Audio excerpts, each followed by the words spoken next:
The full moon bites your senses, the darkness knows your name. It whispers lies into the wind to convince them you're insane. Your friends ask friends, where you been? Yet it seems no one knows. The color black paints your lips and dominates all your clothes. Your walls adorned with Ouija boards, your bookcase may catch fire. From magic books and murder crooks, this fascination never tires. 'Cause somewhere not so long ago you woke and found the weird. Conspiracies and aliens, ancient demons, cults of fear.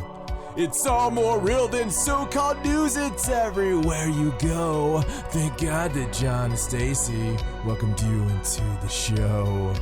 Welcome to the Paranormal Sideshow with your hosts, authors of Till Death and Beyond, John and Stacey Edwards of ParanormalSideshow.com. Hello and welcome to the Paranormal Sideshow. I'm your host, John Edwards, and joined as always by my lovely wife, Stacey. Hello. And we got a ding-dang fang-a-dang for you today, baby, because it's going to be hot in the city, and we got some hellacious show coming up. There's all kinds of crazy news. I mean, it's the only news there is now is all created by weird. It's just 100% weird. Yes. I fully expect anything to happen at any moment, and it will not shock me at all. I mean, seriously, it's things that went off the rails. I don't know if we hit some kind of weird energy shift in the world, but whatever happened, everybody overcharged their crystals at the wrong time. Right. Because I would not be surprised if a minotaur knocked on the door and asked me about my Lord and Savior, Jesus Christ. You know, it's just... Well, you know, there's a lack of labyrinths nowadays. There is. Minotaurs are out of work. Oh, man, that sucks for the minotaurs. I know. I didn't think about that. The poor Cyclops are kind of screwed, too. There's not a whole lot of stuff for them to do. No. It's all kind of geared for, multi-eyed people. I guess not multi-eyed, but it's discriminatory against the one-eyed folk. Yeah, the old one-eyed folk, there's only room for them in, like, dirty jokes and purple people eaters and stuff like that. Purple people eater had one big eye, right? And one big horn. Oh, yeah, he did have a big horn. That was kind of insinuational. Yeah. Insinuational? You know, when I was young, I just thought that was a fun song. Did you? It was a fun song. I mean, I was still a kid. I think the dirty is us, not the song. Probably. I don't think the song's dirty. I don't know, folks. Is that song dirty? I don't know. It's kind of like when I found out about She Bop by Cyndi Lauper. Right. I had no idea. That's about her, like, she bopping. Yeah, I didn't know that either. And do you know what she's she bopping about? I didn't know that part either. No. Thinking about other girls. Oh, how funny. Yeah. I still didn't know that. Yeah, it's been a long time since I heard that song. It would have probably just been bopping, but she was she bopping. I don't know. I heard somebody talk about it the other day, and I was like, oh, yeah. I mean, because I've known that for years. I was the one that smartened you up on it because there were so many songs from back in the day. Right. And with you, it was funny because TV shows or songs or anything that was like that, you just didn't know. I had no idea. I was just too innocent to think the bad stuff. Yeah, well, I wasn't. So, speaking of things that are innocent, though, and cool at the same time, we're always into books. I mean, like, really into books. That's just who we are. And for the most part, we are into fantasy books, and for the most part means all of them. Right. So, we really dig that. And, I travel quite a bit. So, with my #Bruce Wayne job, I am on the road quite often, and even when we are doing things for fun, I am on the road quite often for very long treks of time. So what gets me through that? Well, I could listen to music, but I just don't. It's as much as I love music, and music is part of me, it's in my DNA and all that, I enjoy listening to books. I enjoy my Audible account. Quite a bit. You can find us on Audible, by the way. You just look up Paranormal Sideshow and it's right there. Isn't that cool? That is cool. I think it's cool. You can have all your books and the little sideshow in the middle. That's right. It's kind of cool. But one thing we fell in love with was this series called Spellmonger. And it's the Spellmonger series. We've talked about it on the show before in passing, just stuff that we like about it. It's very cool. But it's one of those that's so good that Stacey won't let me listen to it by myself, so we have to progress together. Yes. Otherwise, you'd just have to go back and re-listen. Yeah, which is not a bad thing. It's not a bad thing. God knows how many times I've listened to some books. Mm-hmm. I mean, I know the Sherlock Holmes books.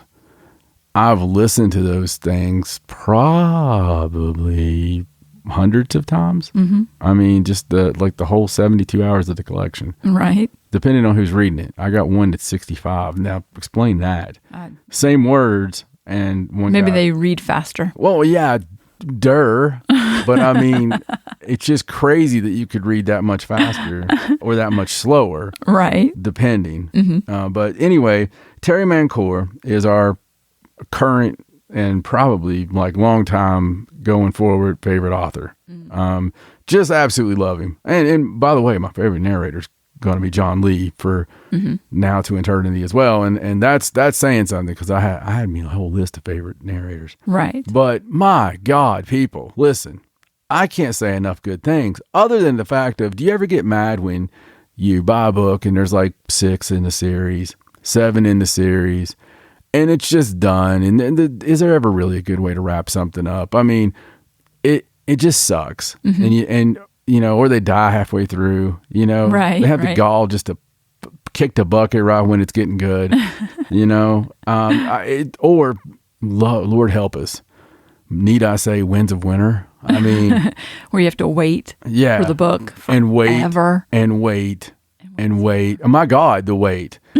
Like Gandalf wait. Right. You know, you got the beard going on. But anyway, Terry isn't like that. Terry is like the Nick Redfern of fantasy novel writing. I'm telling you. He churns them out like butter. Mm-hmm. And I got to wonder if he's not got a little spellmongering going on himself. I'm telling you. And better than that, he's semi-local to where we're at now. Mm-hmm. Like he's within a stone's throw, as the crow flies. Probably within an hour and a half, you know, hour, something like that. So he's cool. You know, that means you're cool if you can survive this area and still have creativity. Right. Aplenty. Mm-hmm. But just going to tell you guys that, because first I want you to go get educated. I want you to go take in as much of the spellmongering as you can. There's not just novels. There's, now I can't think, the novellas. Yes. In between on some of them. And we're actually on the Mage Lord book right now. Right. Which is book 3. Yeah. And we are going through it quick, but listen, there are a ton of the books, and there is more stuff coming out all the time. There's a cool community. They haven't ruined it with a movie that's got, you know, Tom Cruise in it or anything yet. So where they hatch the story up, and, you know, it's all your mind, people. But you know, I'm not being paid for this advertisement, but I did reach out because I love the stuff so much, and I don't do that often. I just don't. I'm not that kind of person. I don't get excited about stuff. Maybe it's the wrestler in me that stands in locker rooms of people I grew up watching. I don't know. I've never got excited or, you know, that interested, even at conventions and stuff. So people are like, oh, hey, there's. And I'm like, okay, yeah, that's cool. He's really short. I mean, seriously, some of them are really short. Danny Trejo. Oh my God. Danny Trejo, poor guy. I mean, they're short, and then there's, hey, little buddy. You know, when they talk about the magic of movie cameras and effects and stuff, I really see it. Oh, yeah. Like, they make him seem much bigger. Yeah. I mean, much bigger is, man, there's no way really to describe it. It was shocking. It was very shocking. I mean, I didn't expect, you know, something huge, but. Right. But my God. Anyway. Yeah. Now you got to get that out of my mind now. I'm sorry. It was hard for me to watch stuff after that. Anyway, Terry was cool as could be. He got back a hold of me, and I thought I was just getting a hold of his, like, you know, his fan club or whatever. I was just putting the love out there. But he got back a hold of me and actually said something about maybe, you know, hey, if we want him, it's not, you know, it's not the same stuff exactly, but maybe have him come on the show for an interview. So going to tell you, I'm going to take him up on it. Because I'd really like to talk to him, just because the Spellmonger series itself pretty much encapsulates everything we talk about. The only damn thing they haven't done on there is dig something up and go, oh, hey, I think we've been around much longer than this. Because they've got a little bit of everything. And plus, in the latest book, he's tackling some sci-fi type stuff. So it's got a little bit of everything. I think you guys will all love it because I know all your creative minds. Right. And maybe you can keep out our gutter a little while and actually do something creative with your lives. Well, I mean, the book kind of goes in the gutter a little bit. He is a dude. The spellmonger is a guy, and he thinks like a guy, and he talks like a guy. Do not talk about Lord Menelin like that. I'm telling you. I love him. Yes. And I think the book just encapsulates that male ego. And it perfectly. also gets females down to a T. I mean, the conniving, the controlling, all that good stuff. I don't see it like that at all. I don't know how he does it. But the freaking Tonto over here, my sidekick, I didn't mean anything other than my sidekick. You got to watch these days. You do. Yeah. You do have to watch it. As the first sidekick I could think of, that should actually be good, right? That I think that way. I guess so. You could call me Robin. I could have called you Robin. Since you have the hashtag Bruce Wayne job. Oh, so you're I could be your Robin. You I'm a little Robin egg. Yeah. Yeah. Could you be Catwoman though? She's not really a sidekick. Well, no, she's not. Mm-hmm. I mean, I could treat you like Robin later. I do have the costume. Oh, well, if we want to go that far, we could, yeah. Anyway, all right. So, all right, Boy Wonder. I was just wetting your whistle on that, people. Just getting you to do a little homework there. But speaking of homework, a lot of that can be found on Patreon. Not really, but I didn't have a segue. So I've been using it a lot more and trying to give you guys a bunch of updates. We appreciate every one of you so much. My God, golly. Patreon.com/Paranormal Sideshow. Listen, you know, they only have to give $2. And you get all our little updates. We've been doing a lot of them. We were going, like, looking for ancient bones, getting boned, like, looking for moon stuff. Mooning people, just everything we can, we're trying to put on there. There's actually a really cool story about all this, and I'm getting to in a second, but we do appreciate all of you guys. Thank you so much. Like I said, it's $2. That's the best deal in paranormal and entertainment. But you don't just have to do $2 if you don't want to. I mean, we can actually put a little piece of tape, put your name on it, put it on our board here to say, hey, help paid for by Timmy Johnson. But, well, maybe not Johnson. Well, I mean, I'm not against Johnsons. Right. There's a lot of Johnsons out there. There are. I'd like to know all the Johnsons that listen and how they take that. I'm sure they take it fine. I'm sure they're just like, oh, yeah, there's a Johnson in my family like that. Yeah. Well, we all have them. We all have Johnsons. We all have a Johnson in our family. Yeah. Some bigger than others. Anyway, moving on. So we were doing some Patreonic content, and we were using the moon camera. And we were, just out there looking, and there was a really clear night. Just a really clear night. Really beautiful. The weird thing was, when we first went out there, Stacey was still setting up, and I was just kind of getting the feel of things. And I saw something flash over the trees. And I was just like, oh, that's weird. And I didn't think much about it, didn't say it out loud because it could have been anything. It was kind of the corner of the eye. Could have been literally anything. But then I'm looking and it lights up like somebody shined a flashlight right at me. I can't explain it other than that. Up in the sky, obviously a long, long, long way away, but it was bright as hell. It just didn't go out anywhere. The light was kind of contained. But it lit up really big. Looking up in the sky, it would have been the size of a raisin. I don't know. It was pretty big from where I was looking. And I hollered for Stacey. It would only stayed like maybe a couple seconds and then kind of ticked off and just kind of shoo back out. I was like, oh my God, that was something. That was something anomalous. That doesn't happen. So I was really on high alert. The hair on the back of my neck was standing up because I just had that feeling.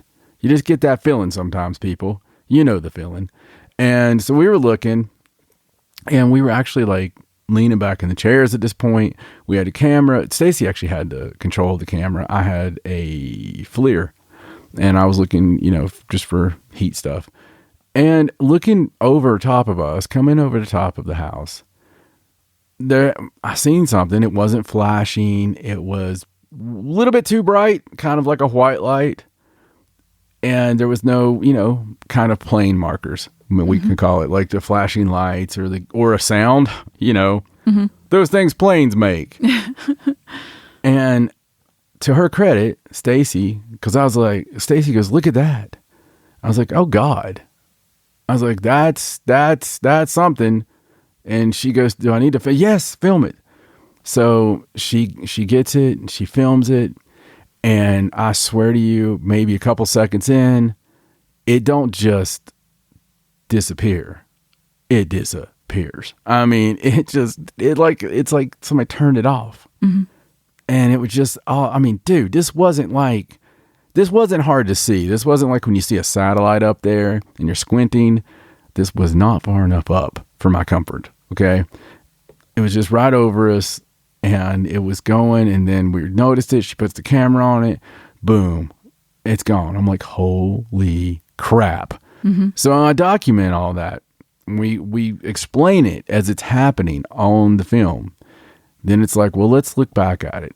So she's looking back at it and she's like, oh, wow, something like shoots off to the right as well. And I'm like, you know what? I think that might be a star where you zoomed in really quick. Mm-hmm. And it zooms really fast on and the it made it look like it shot to the right, but that was just a star that was up there beside it because this thing will pick those up. And she redid it. She did it again. And this time it shot off to the right again. So we even had like a debunking thing on there. There's a lot of cool content. Mm-hmm. And we're like, well, we got to put this up for the patrons. They have to see this. And we're going to send this to a UFO thing.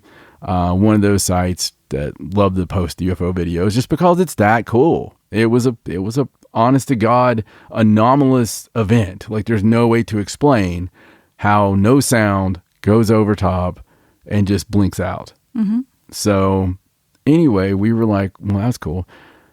Next day, I'm reminding Stacey, I'm like, hey, get that edited and put it up because I want that up really quick, so people can see it, so the patrons can see it and I can talk about it with you guys. And because I've even been thinking about, the more patrons we get to do like a Discord server. We have a lot going on with YouTube. We've got a lot of YouTube videos that we are creating currently to put up, and we're wanting to do like a daily content type deal. And that's something we'll talk about here in a little bit because I'm going to need all of your help on this to get it going correctly. But anyway, so Stacey's like, she gets a hold of me and she's like, you're not going to believe this. It's all gone. Like all the content is gone just from the UFO thing. Mm-hmm. The original filming of the UFO, the second filming, like where I tried debunking it. Yeah, the debunking video. It's all gone. And I mean, I watched the UFO video back several times. Mm-hmm. And it's digital. It's not like it's tape. I mean, we don't tape over it. Right. And even when I move stuff from the camera, I move everything from the card to the computer and then everything from the computer onto a jump drive. So I have 2 copies. And then once I have it on the computer and the jump drive, then I will delete it off the camera if I have to. But everything's in numerical order. All the files are numbered. It doesn't look like there's anything missing, but I can't find them anywhere. I've looked through all of our footage. I have everything we've shot since we got the camera. It's really weird. It's so weird. Yeah, this one is weird. Mm-hmm. And I mean, it just makes sense though. Really. Mm-hmm. I mean, I don't know. That one gets me. Mm-hmm. It's strange. I don't like it. It makes me feel ooky inside. Yes. You know what I mean? Because I know that we wouldn't delete that crap. And no. It was actually really good too. Mm-hmm. That's what sucks. Yeah. Is it was really good. I hope you guys have enjoyed the moon pictures and stuff. But the YouTube content that we're talking about, just to give you like a heads up on it, don't have a name really, but it's going to be on the Paranormal Sideshow YouTube, which is youtube.com/Paranormal Sideshow. Mm-hmm. Just go ahead. If you haven't subscribed, it's a great time to subscribe. and leave comments on the videos you do like that's on there already. There's a bunch of stuff on there other than the show. The show gets uploaded on there, but there's videos we've made in the past. There's one that we made just recently based on something off the last episode. But, I thought that was funny. I really enjoyed that one. That was good. Stacey did some good work on editing on that one. But we're looking at a daily video and just with some top 5 stuff, basically. I might not call it top 5. I don't know yet, but you've seen the kind. And we'll cover stuff like archaeology stuff, weird stuff, haunted stuff, spooky stuff, that stuff, our stuff we talk about anyway. And maybe try to give a little bit of different spin, or if we talk about top 5 this, maybe, everything except the parrot sketch kind of thing, just not your normal fare. So be on the lookout for it. Go ahead. If you haven't got on there yet, be sure to go subscribe and, hit that little bell icon. I'll sound like all those YouTubers. Make sure so you know first when we get something new uploaded. Can I do when we do it, like before we go to number 1? Mm-hmm. I want you to talk in your biggest horror voice and just be like, be sure to hit that bell. Like make it just something like, be sure to rub that bell and make it go ding. No, I think that's really weird and awkward. I hate it when the videos do that. Well, no, it's not awkward. It's awkward. No, I like it. It's like that Haunted South intro you did years ago. Yes. Mm-hmm. Welcome to the Haunted South. That is also on Patreon somewhere. With your host, John and Stacey Edwards. I don't think it was quite that bad. It was in my head. I remember when you recorded it. Right. And what I had to do for you to record it. In my head again. Right. But hey, there you go. That's what's going on. And that's what you need to do. So little Kyler scared the crap out of me the other day. Did he? Well, I mean, not really. He was peeing. Mm-hmm. And I wasn't in there because he's old enough to go in there by himself. Right. But he hollered for you. He did. You go in there, and lo and behold, he's like, hey, a ghost turned the light off on me and turned it back on. Mm-hmm. So, yeah, you got to love it when the kids, It was really weird going in there because when you go in the bathroom, he has steps that he climbs up to use the bathroom, so he's tall enough. And there's 2 lights. There's one over the sink and one, over the toilet. And he always turns them both on. Like we leave them on so he can go in there and not have to climb the steps to turn the lights on. And so he's just standing in there on the top step, his pants down around his knees. And he's standing there, and I'm like, what's wrong, buddy? And he pointed to the light over the sink, which is not the one that was where he was. And he said, the light went off and on. And I said, the light turned off. And he said, yeah, a ghost turned the light off and on. And I was like, while you were in here? And he said, yeah. And I was like, okay, let's just go tell Dada. Yeah. Very strange, but, there's been a lot of stuff happen with him like that. Mm-hmm. And Wavy Girl, she just looks around like a cat all the time. Mm-hmm. I mean, she just follows stuff around. And with her, though, you don't know. She's the devil incarnate. I don't know if she's just doing that to screw with me or sweetest thing in the world, but at the same time. So mean. Oh, yeah. So mean. You can tell. Yeah. It's there's going to be a lot of fun to be had very soon. So I just thought it was cool. I like to talk about this stuff when killers see something because, It is happening quite more often now. I just feel like anything can happen. I really do. Like I was saying, I just feel like anything can happen. It's like everything's charged. That was always my word on investigations, is it's just charged. Mm-hmm. It's kind of funny we're about to go to Pennhurst because... I know, I'm so excited. As charged as everything is, it's going to be weird. Mm-hmm. And that's going to be a weird weekend anyway, energy-wise. I have a feeling that the weekend of my birthday is going to be a strange weekend. I think so.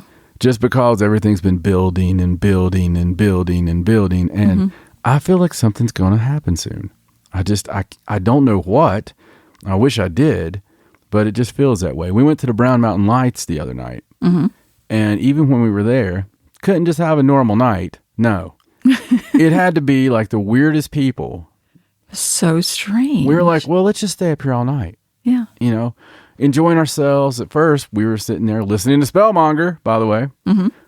And, had the windows down and using the camera through the sunroof and looking at stars and all this stuff. And somebody pulls up in a white box truck And they get out, and there's some other guys there, and they're talking about weird conspiratorial stuff. And the one guy's just up to no good. He's like saying he's from Asheville, but then he's like, well, and they are asking about roads and stuff. He's like, I'm actually from Toronto.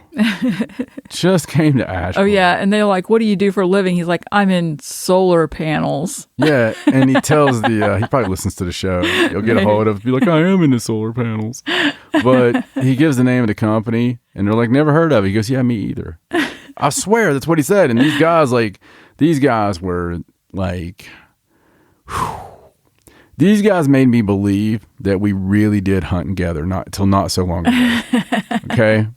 It's the guys like that makes me think, well, maybe there was 2 classes, and maybe some of us are still doing it. Mm-hmm. But, because these guys totally hunt together. Right. You know what I mean? Mm-hmm. Like, they are not homesteaders at all. They are hunting and gathering. But I believe they were getting drunk waiting for the aliens. Mm-hmm. That's what it sounded like anyway. Then this guy pulls up with this chick. And I think, well, they're going to make out. Right. Nope. He gets out, goes over, steps over the mountain where there's like a little rock, and you can go down a little bit where nobody can see you. That's part. Beyond the fence that you're not supposed to step over. And so he goes down there. Little chick goes down there with him. Well, the guy comes out. Chick doesn't. Mm-hmm. Guy gets in car and leaves. The chick there. Right. And she never did come out. Never came out. We were there for quite a while. Yeah. Never came out. Did I go check on her? No, I did not. She asked for a blanket. Yeah. I remember when they were going out, she's like, bring the blanket. So, I don't know. Yeah. I figured I'd just let her be. I mean, he didn't murder her. No. I mean, we would have heard that. Unless he threw it over the mountain. Oh, I think she would have screamed still.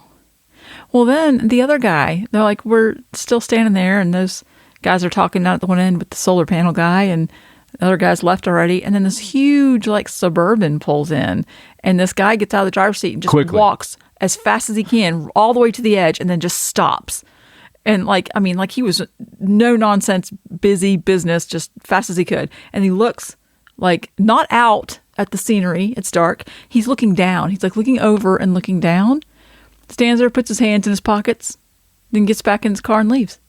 Quickly. Yeah, like he was totally looking for somewhere to dump something. Mm-hmm. That's what it looked like. Yeah, I mean, this guy, he had on a shirt and tie. It was so strange. That's the weirdest part. Mm-hmm. And he looked like a Guido. Mm-hmm. So it was kind of strange. I don't know, man. That guy, Stacey's like, what do you think he's doing? I was like, it don't matter. She's like, what do you got in your hand? That also don't matter. Yes, I had a weapon. I always have a weapon. It's just funny because she's just not expecting it. It's just like, oh, hey, is that whoa, okay. Hi-oh. Oh, the guy's going to get his head blown off. Some people just, you ever see people and you just get a really bad vibe off of them?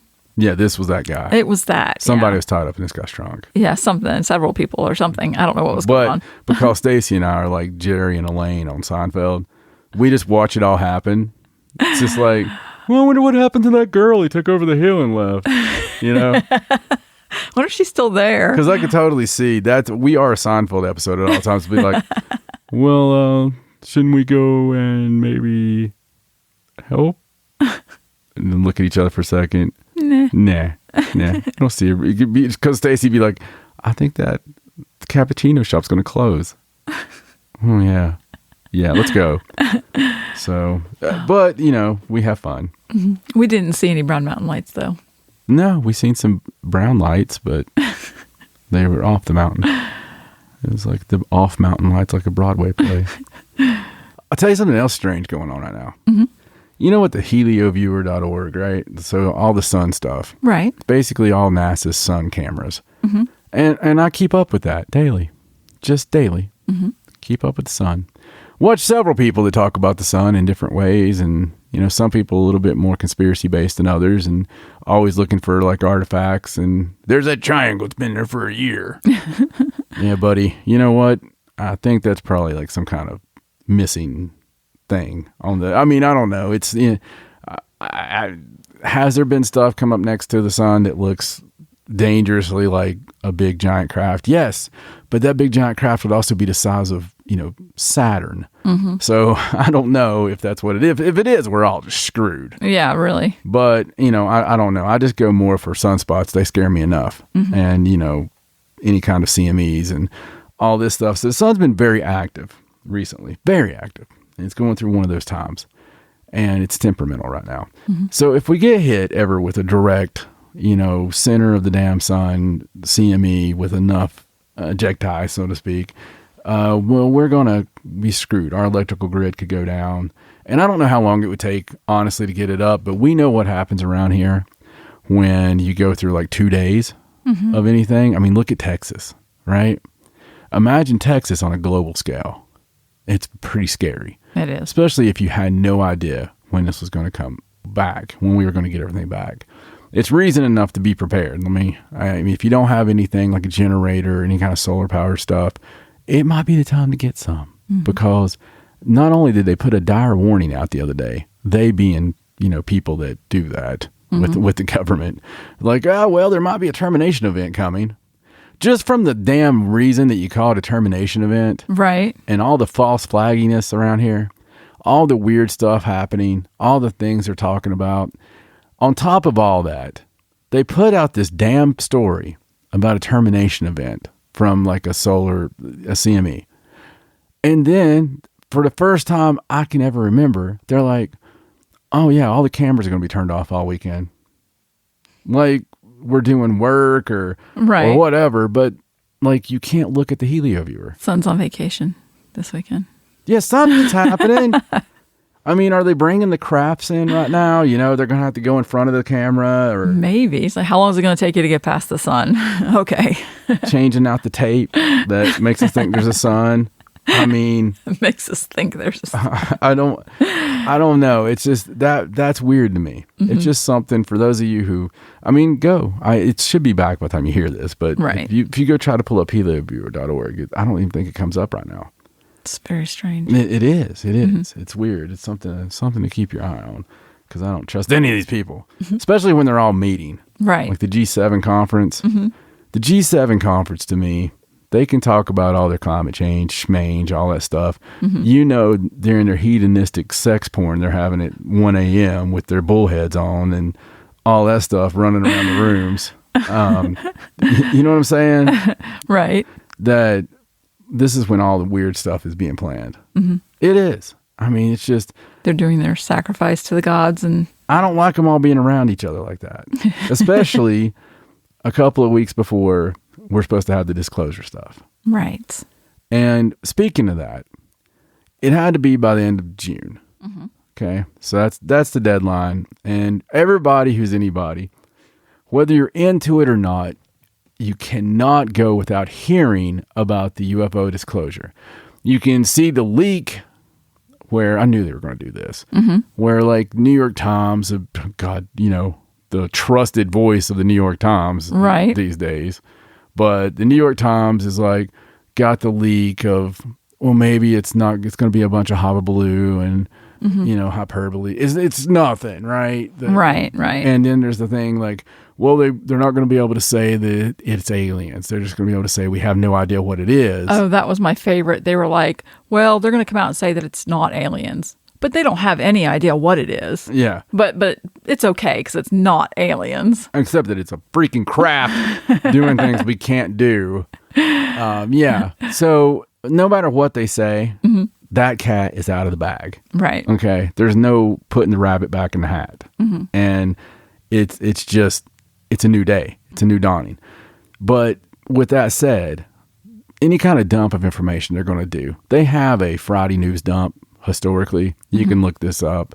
It's something they've always done. If they have to tell you about raising taxes, if they have to tell you that the new jobs numbers came in and they're not good, they traditionally do this on a Friday. Right. And the reason is, going back way, way, way far, is because of news cycles.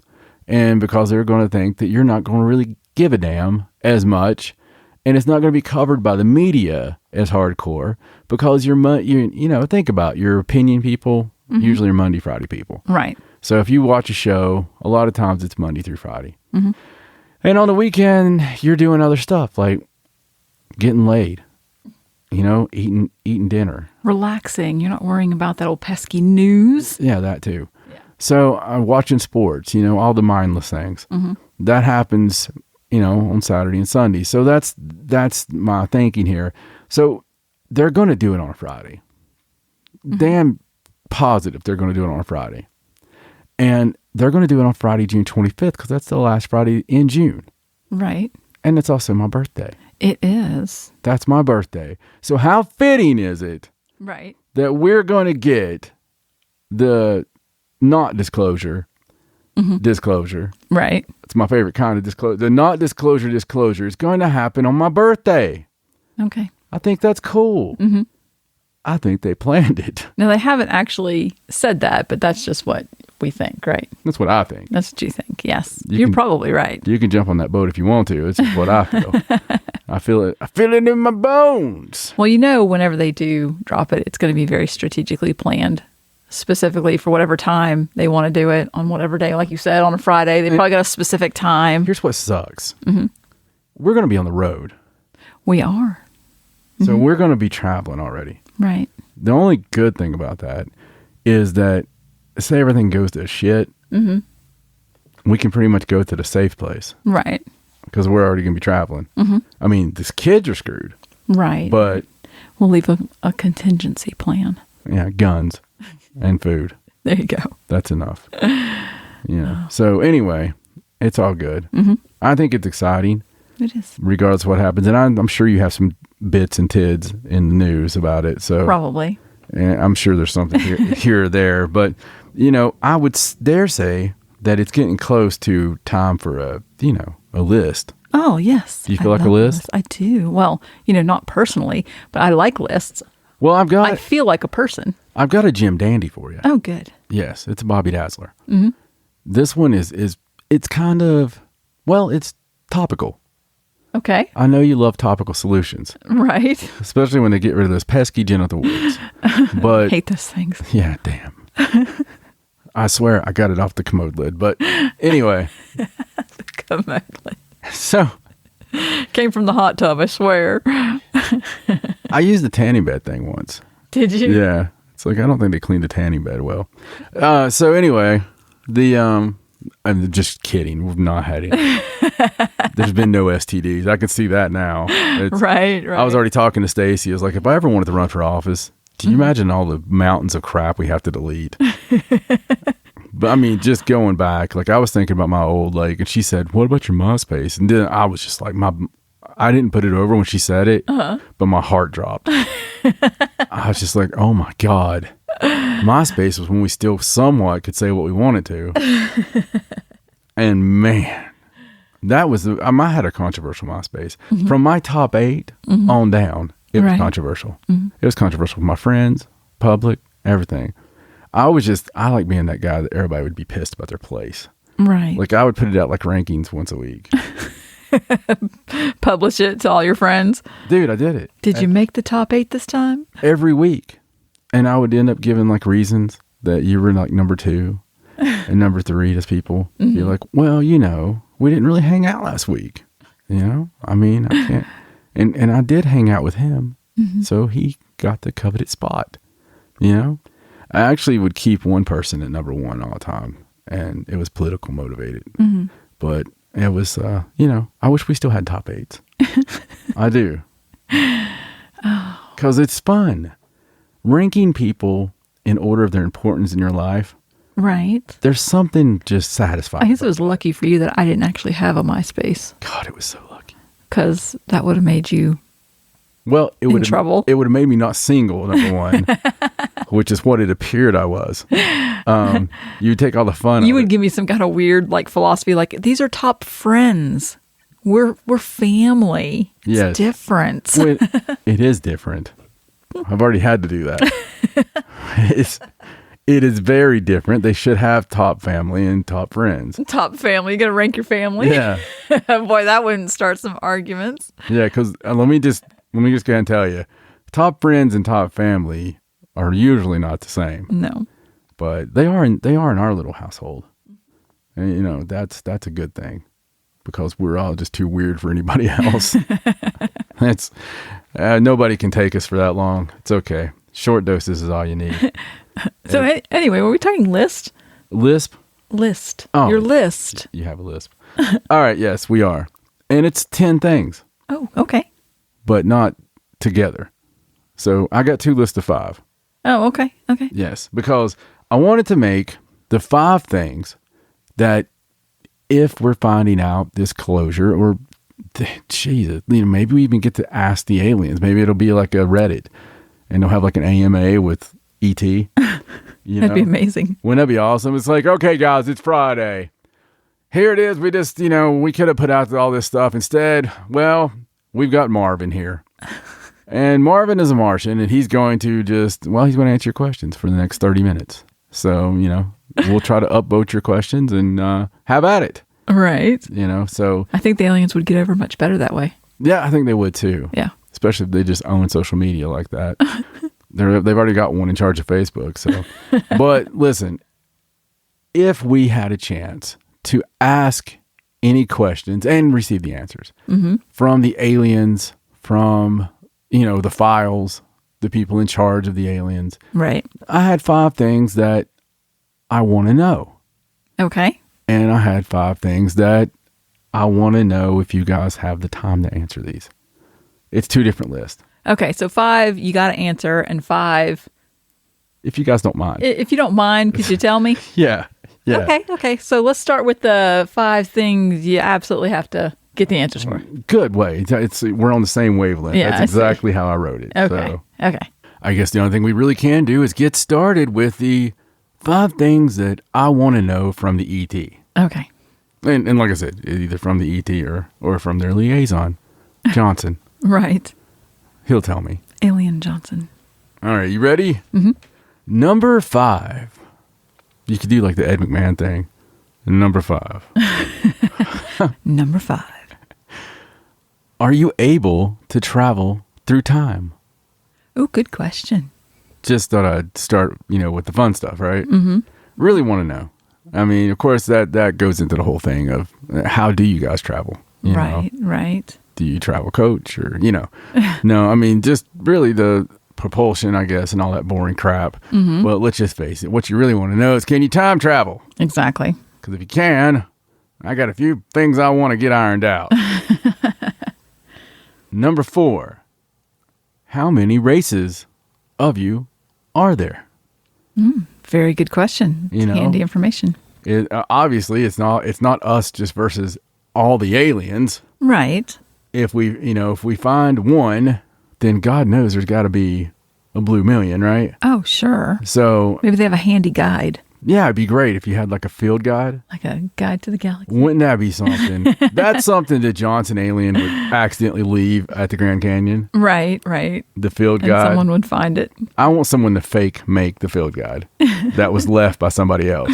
Right. Put a bunch of notches and crap in there for language and just have the pictures, like the walking butterfly smoking a cigarette. Right. Stuff like that. God, I hope there's not a giant butterfly. I really do, because you'd be all like, "Oh, look how pretty," But no, I want to know. I want to know, and it's just like, is there giant cockroaches, or is there? I mean, what is it? Is it reptilians? And we've seen alleged papers, right, and different, and we do have races, firsthand accounts. Okay, the considering and taking it on the word from these people that it's true. From what they remember, we know we have the gray alien, right, or something there like the gray alien. We have the tall whites or the tall grays. We have the hot ones. We have the the ones that are all lustfully drawn. Right. You have the praying mantis ones. Yeah, I'm still stuck on the Billy Meyer ones. And that's when I don't know why I sound like Stu Hart all of a sudden. I don't know. Oh, Brett, that's when she came to visit me, and she had big boobs. I remember the boobs. Of course. Because I remember they came out of the holsters and they were still in the same spot, not like your mom. Your mom takes them off and slaps the dog in the face.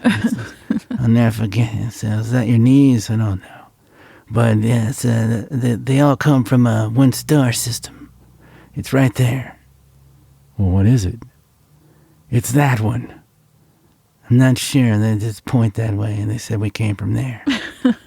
I acted like I knew because, I mean, her boobs are there, and I didn't want to take up any more time.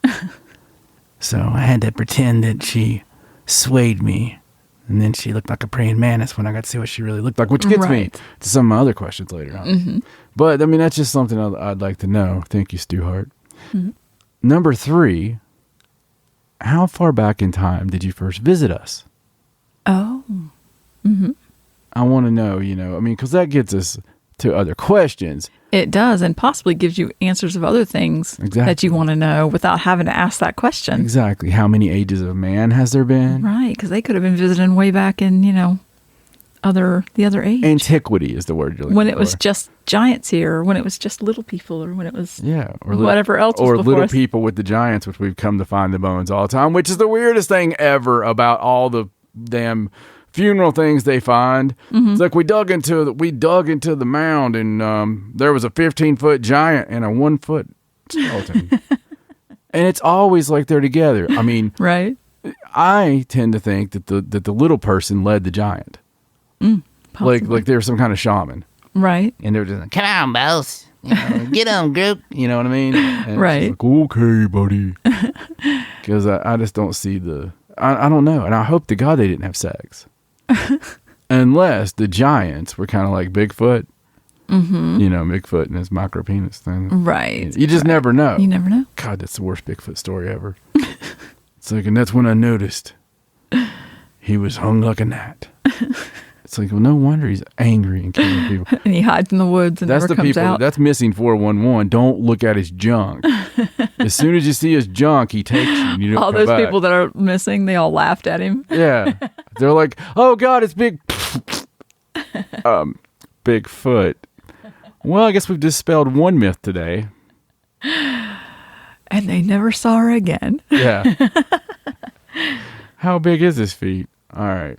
So this was not supposed to be a funny list. We can't help ourselves. Damn it all. Damn it all. Very serious. Very serious. Number 2. Mm-hmm. Is there / has there ever been a treaty with the United States government on, abductions or like rules of engagement? Mm-hmm. Anything. Let me just say anything. In fact, I wouldn't say U.S. government. Let's just say leaders of Earth. Right. Any sort of agreement I don't at want all. my words to work against me there. Mm-hmm. Just all of the above. Any earthlings. Well, leaders of Earth. They might not be earthlings. That's true. They could be placed here. Exactly. I just want to know about that.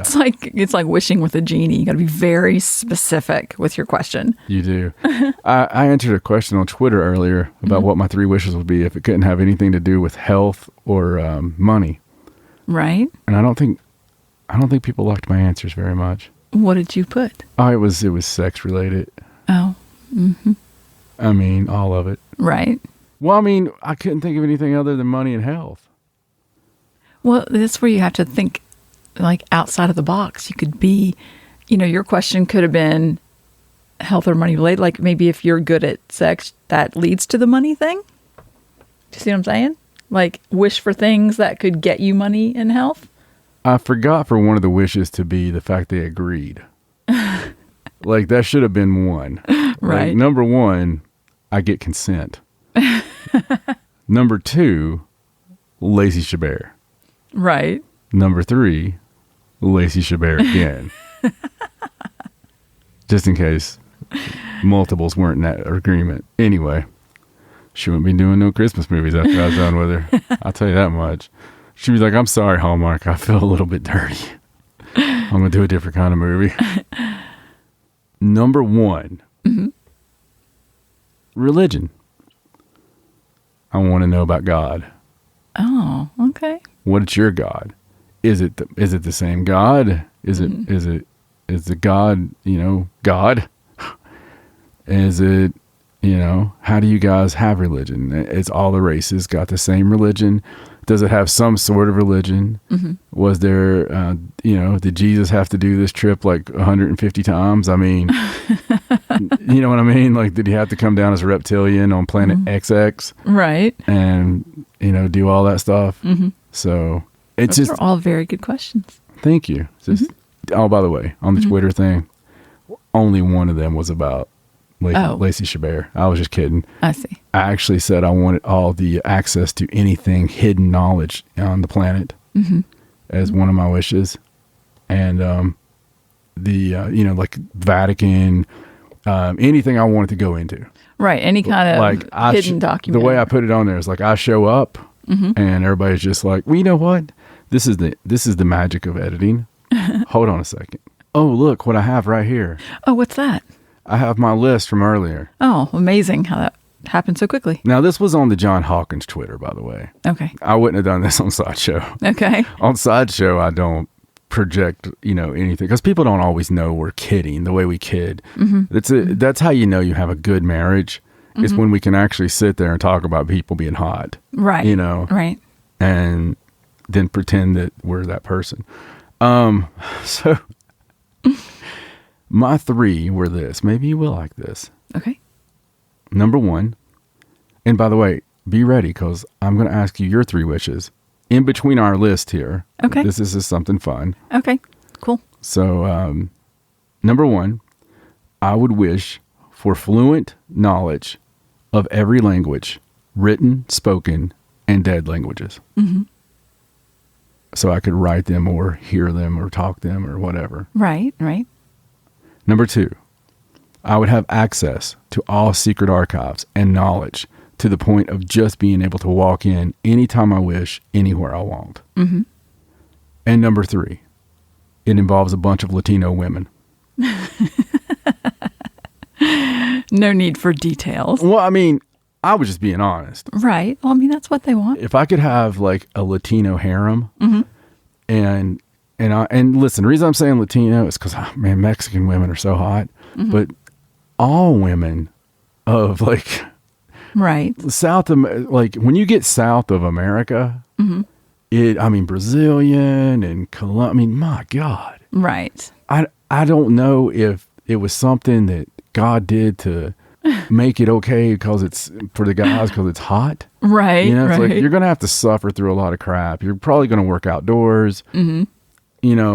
Not a big tech sector. Right, right. So we're going to make all your chicks extremely hot.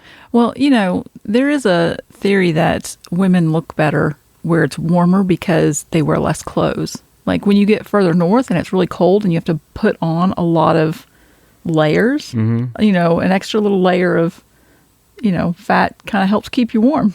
I don't know, man. 'Cause look, the further north, and we've lived as far north as you can in this country. Right. And it's not that they were, wow, how do I say this? I think a lot of it comes from like the heritage. Like if you see the pictures of the old, well, in my family, there's some pictures of some old grandmothers, like black and white photos from the late 1800s. You know what I mean? And they just look like a German nanny, like, the broad shoulders, right? 412 pounds. They literally have like 110 kids. Right. Genetics does play a part. Yes. So, but you've got like the more exotic features. You've got the features I like. You've got the big round head and, the big round head. You've got, well, I do have a little bit of that in my bloodline, I think. Yeah, you do. Yeah, we established that. But to my credit, I actually called the country. You did. I'm so into these kind of girls. I was like, you know what? I think you got Portuguese in you. I mean, like a long time ago. Yes. And she did. I do. So it's and I don't care if your dad was in the military and that's the only reason you were born in Bermuda. Right. I think that something with the moon or something, it's like, oh, Bermuda, and gives you a little bit of that. Right, right. Because you could when you've got a tan, you look very exotic. Oh, well, thank you. And when you're naked, you look extremely exotic. So, There you go. All right. Well, do you want to hear my wishes? More than anything to get me out of this right now. Well, it's funny as it is. I wrote these down before I heard what yours were. Okay. I just want to point that out. And look at my very first one. Well, it obviously was an ability to write neatly.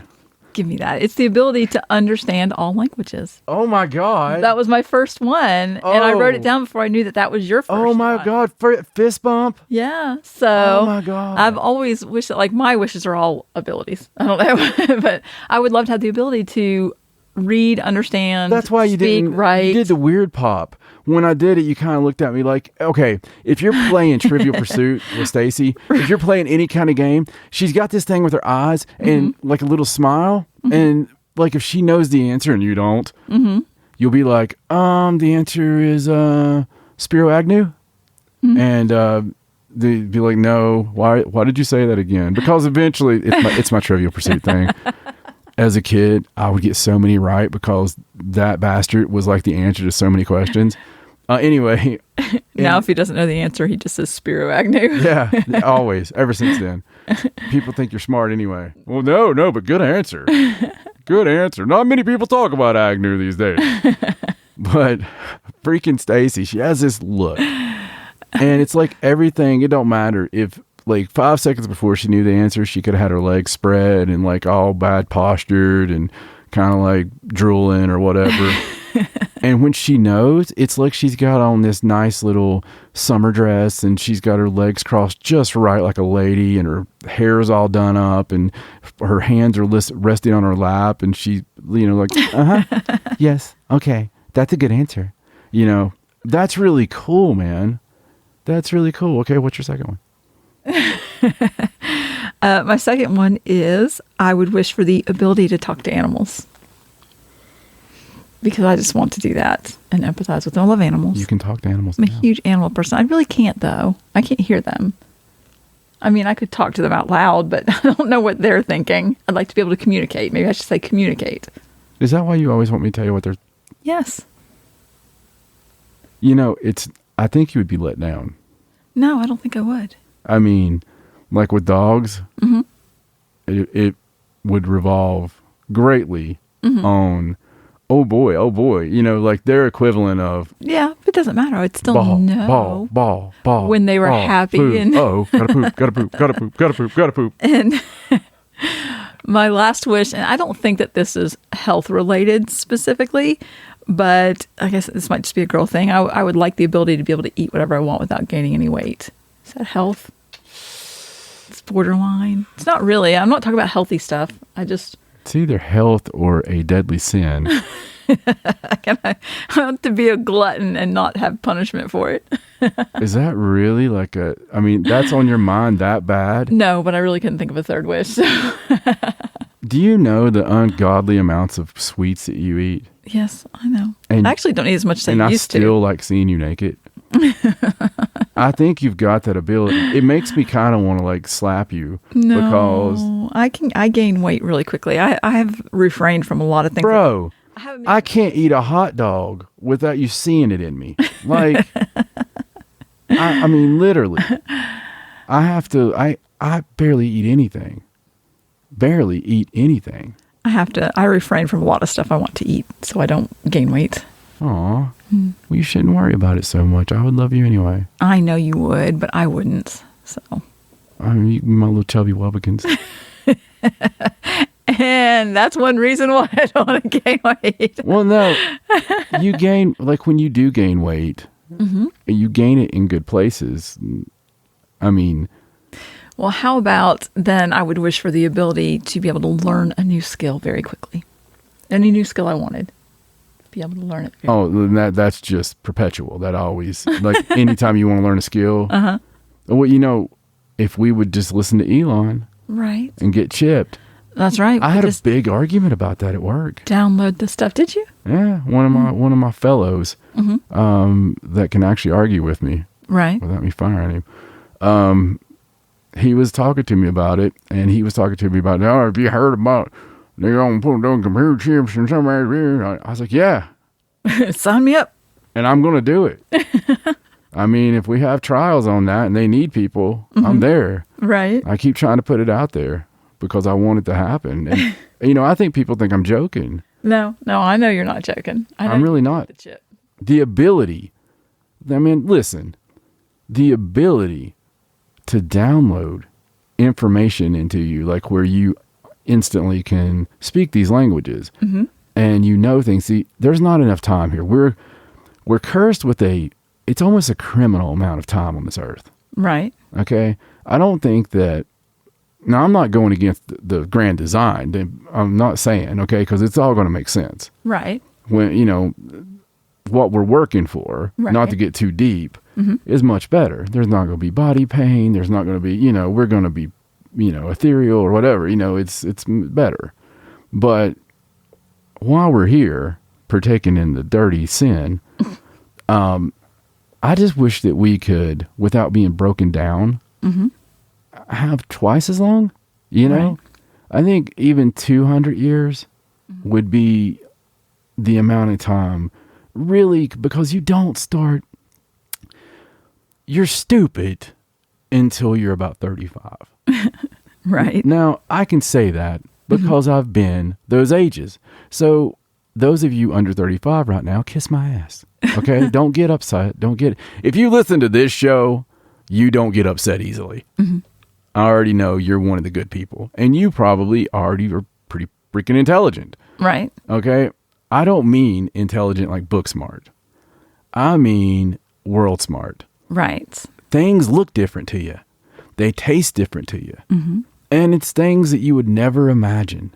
And it's hard to describe because once you have the transition happen, you don't realize, okay? You don't even remember what it's like to think that way.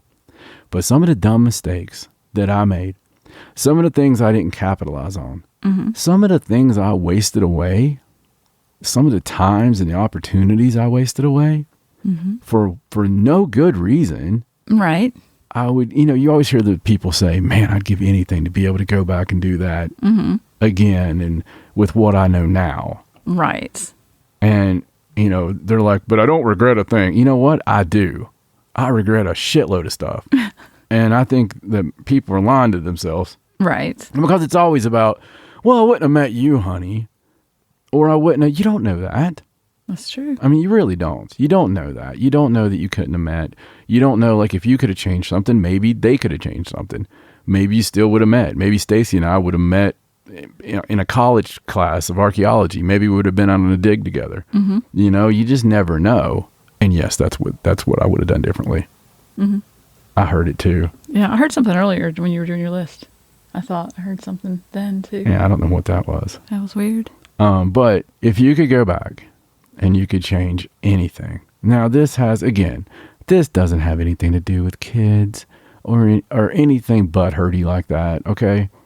If you could go back and you could have been anything or done anything, what would you be? I probably would have ended up doing something either in computers, because I really liked computers when I was in high school, or archaeology. Really fascinated with that. Worked like in a museum or something. Right. I can see you, like, you would need to work at, like, maybe at the actual Museum of Cairo. Like, I can see you being that. Yeah, I love Egyptian stuff, so I would see me doing that. You could have, man, can you imagine? Because they find stuff that they didn't catalog correctly all the time. And just the other day, they found the bones. Now, this has nothing to do with Egypt, but it just bothers me. Right. They were doing a study on like clothing and stuff that the Vikings wore. Right. And they went back to something they dug up, I think 100 years ago. And they had misidentified bones as some type of apparel somehow. How weird is that? Yeah. So it ends up being, it was a Viking royal. Not just a Viking, but a highborn Viking that we needed to know about. Like, there was things that are very beneficial to us knowing. Right. Now, we don't know who it is, but at the time being that it was, one of the most prominent figures, probably in the family of Harold. So, pretty cool. That is pretty cool. It's a weird misidentification. Yeah, it really is. And that happens all the time, though. Like, you get... back when people wore human skeletons for clothing. Well, I mean, they dig up floors to churches all the time and find like 7 or 8 freaking skeletons. I know. I think there should be some kind of unwritten rule that every 100 years or so you reevaluate, finds and things. Make sure there isn't some other tests you can do to make sure they're what they say they are. My God. I don't know how you triggered this, but before I tell you guys this, and yes, we'll do the other 5. Okay. We'll do the other 5 part of the list, but this is good stuff. Before we go there, I want to know what 3 wishes you guys have. Okay. So I want you to, in en masse, go to our Twitter at Sideshow97, and maybe we'll put the question up. That would help. There you go. So we'll put the question up on there. We don't do much with Twitter, and we really should. I think I use it for UFC and stuff, but right. Definitely go there. I want to know what your 3 wishes would be, and of course, just like I saw earlier, it can't have anything to do with wealth, money, or health. Yeah, wealth or health. There you go. Okay. There's a conspiracy theory that's taken over the internet. Well, it hasn't taken over the internet. It's in its own little seedy corner of the internet. Okay. It's the part of the internet that you go to in the privacy of your afternoon or something. Right. I think it hangs out in the same place because it's not something that you want to just bring up in general conversation. Right. Because it's maybe the dumbest conspiracy theory that I've ever heard. Oh, that's saying something. Okay. And listen, man, I am a conspiracy theorist. In fact, many of my conspiracy theories, well, they do come to pass. We won't even get into the more political ones that have come to pass even recently. That everybody was just kind of like, oh, hey, there's conspiracy theory, damn. And then it's like, oh, well, that was true. And, so a lot of times they'll just label things conspiracy theory when you're given an inconvenient truth. Right. And, so they just don't want you, they want to, it's easy to throw that, it's a demeaning term. Right. And it was created to be such. Right. So anybody who came up with something on that, and was saying things that they didn't want out there. Right. They're like, conspiracy theorist, and you're instantly labeled that and whatever. So I proudly wear the title because I am a conspiracy theorist. I like to theorize on the freaking truth. But there is, with that said, stuff like Flat Earth, right? Right. Which at least has some compelling videos. That's true. I mean, there is an argument there. Yeah, the argument is not that great. Right. Especially when you have like our moon camera. That kind of takes a little bit of it away. Little shine, little bloom comes off the rose when you can get out there and look. But just saying, there's other ones like this. So have you heard of the mud flood theory? I have not heard of this. I thought I should ask you first. Okay. So basically in the last few years, and I do mean the last few years, there's been this crazy alternative timeline proposed. Okay. That the funny thing is it takes a little bit of stuff that I do believe true, like we're being lied to. Right. Our history is not correct. Our history, it's so obvious that we're being lied to. It's so obvious that the oldest stuff is the best stuff. That right there to me is like where we could end the conversation. When you can explain to me why the first examples we have of this, and this are all the best examples. And then it gets worse. Okay. In antiquity, it just doesn't make sense. Even if you look at how we grow now, as I've talked about before, you start out with a wagon and then you get up to a Tesla. Right. That's the way it's supposed to go. So as far as being lied to, I get that. But the mud flood, well, they don't go back that far. Pretty much they believe in the 1800s, sometime in the 1800s, that, and this is roughly, so all you mud floodists, you can let me know, correct me or whatever. We can bring you on. I'd love to have you on for an interview. Right. God love it. It'd be great. I will not even make fun of you on the air. I will wait till you're off. But hell, I'd love to hear why. But they think that there was a great flood, okay, sometime in the 1800s, like some kind of cataclysm, and that everything was an advanced civilization was, and I mean this advanced civilization was free Wi-Fi. I mean, it was that advanced. Right. It was like free energy, that kind of thing. It was like through the air, all this stuff. It was wiped out, and for the most part, and giants were involved in this. Like there were still giants here, Right. and that was all wiped out. And most of the thing they point to is, have you ever seen like the old black and white picture with some mules and a wagon, and they're digging out from around a building or something like that, black and white?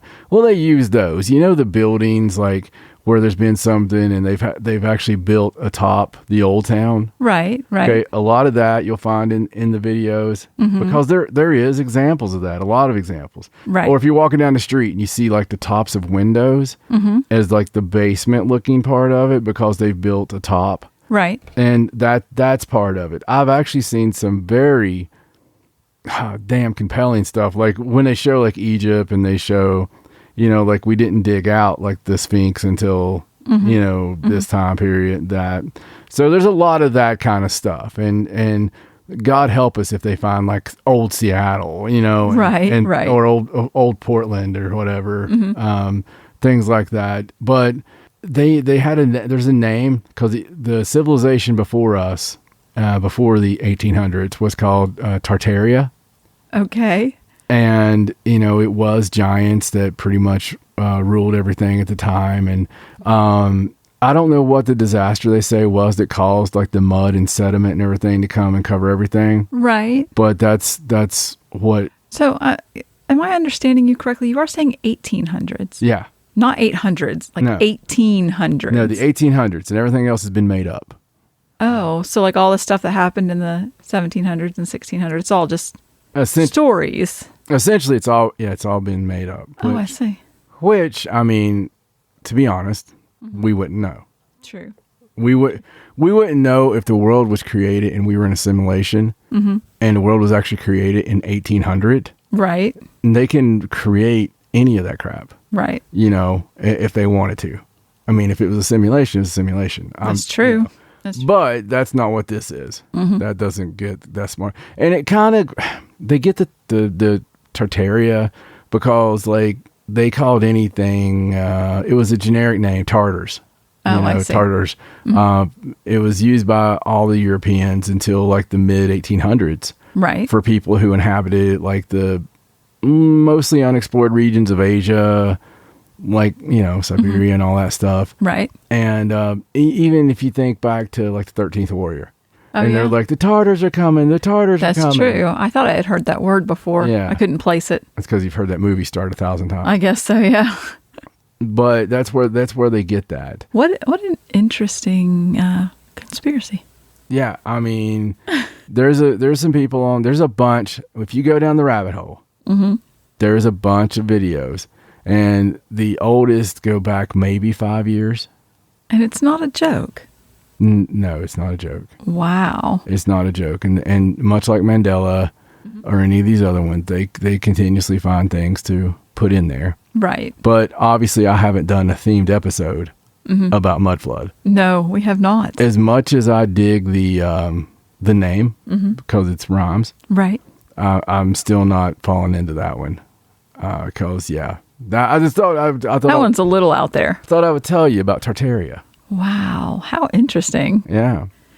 It's amazing what people come up with. Yeah, I mean, funny enough, that one came around about the same time they started legalizing weed everywhere. I see. Because I can totally see sitting around one night. Right. And he's watching a special. Somebody's watching a special. And they're just like, yeah, there's a whole underground city here. Because we had this thing happen and they had to build on top of it. The city burned down and the bones were still pretty good. Or, right. There's cities around where we live that they had a flooding problem. So maybe they built on top of the old city. And, right. You have things like that. I mean, look at the catacombs. And, really, if you go into the old European cities, there is tons of cities built on top of cities. Oh, yeah. Even ancient Rome, you'll find all over England because, of time passing. Right. But you do find it. They find it in everywhere, all over the world. Mm-hmm. It's like, well, we dug up a whole entire city that was underneath this city. Mm-hmm. So yeah, that's true. It's stupid. We know why that's there. Right. But yeah. Interesting. Yeah. So now that you've given everybody a new rabbit hole to discover. I don't know how many people's going to jump in that one. No, I'm not sure. I think I'd just like peek in that one and walk by. Yep. That's like rabbits in that hole are little. Yeah, a little underfed, a little starved for oxygen. Something. Yeah. So on with the list. Yes, the second part. The second part to the list. Mm-hmm. Now, these 5 are not like the first 5 of I really need to know this, Mr. E.T. Mm-hmm. These are the, if you guys have time, could you maybe answer these for me too? Right. Top 5. Okay. So coming in at number 5, I want to ask, with the abductees, sometimes they have to give samples, and the way that they supposedly were acquired was because they had, in their memory some kind of little sexual innuendo with, something they might have thought was a very beautiful woman that they wanted to be with, maybe a fantasy, whatever, and it made it look like that. And then, of course, they found out that's not what it was. It was, right, 3-headed Gila monster or whatever. But is there actually technology, Mr. E.T., that would make us think that we're with, whatever? Oh, wow. That's the question. It's not, why did you do that? Or it's, can I have your technology to make my partner look like whoever I want? Not me, per se. Right. But just for the good of the world. Well, I mean, listen. Have you looked at divorce rates? Okay. Right. And a lot of divorces. You don't think that would go up? No, I don't. A lot of divorces stem from, infidelity. Right. So I think that maybe if we could, put a little helmet on somebody and then and they see what they want to see. Right. The woman don't even have to know what they're seeing. This is true. Could be all password protected and stuff. Well, they could be like, honey, oddly enough, I put this on, it was you. It's just you, 10 years ago. Right. And just be like, oh, that's so sweet, darling. Okay. Anyway. And yeah, we're going to make sure that it has no cookies or anything. Hopefully aliens. Clear that history. Hopefully aliens have progressed past cookies.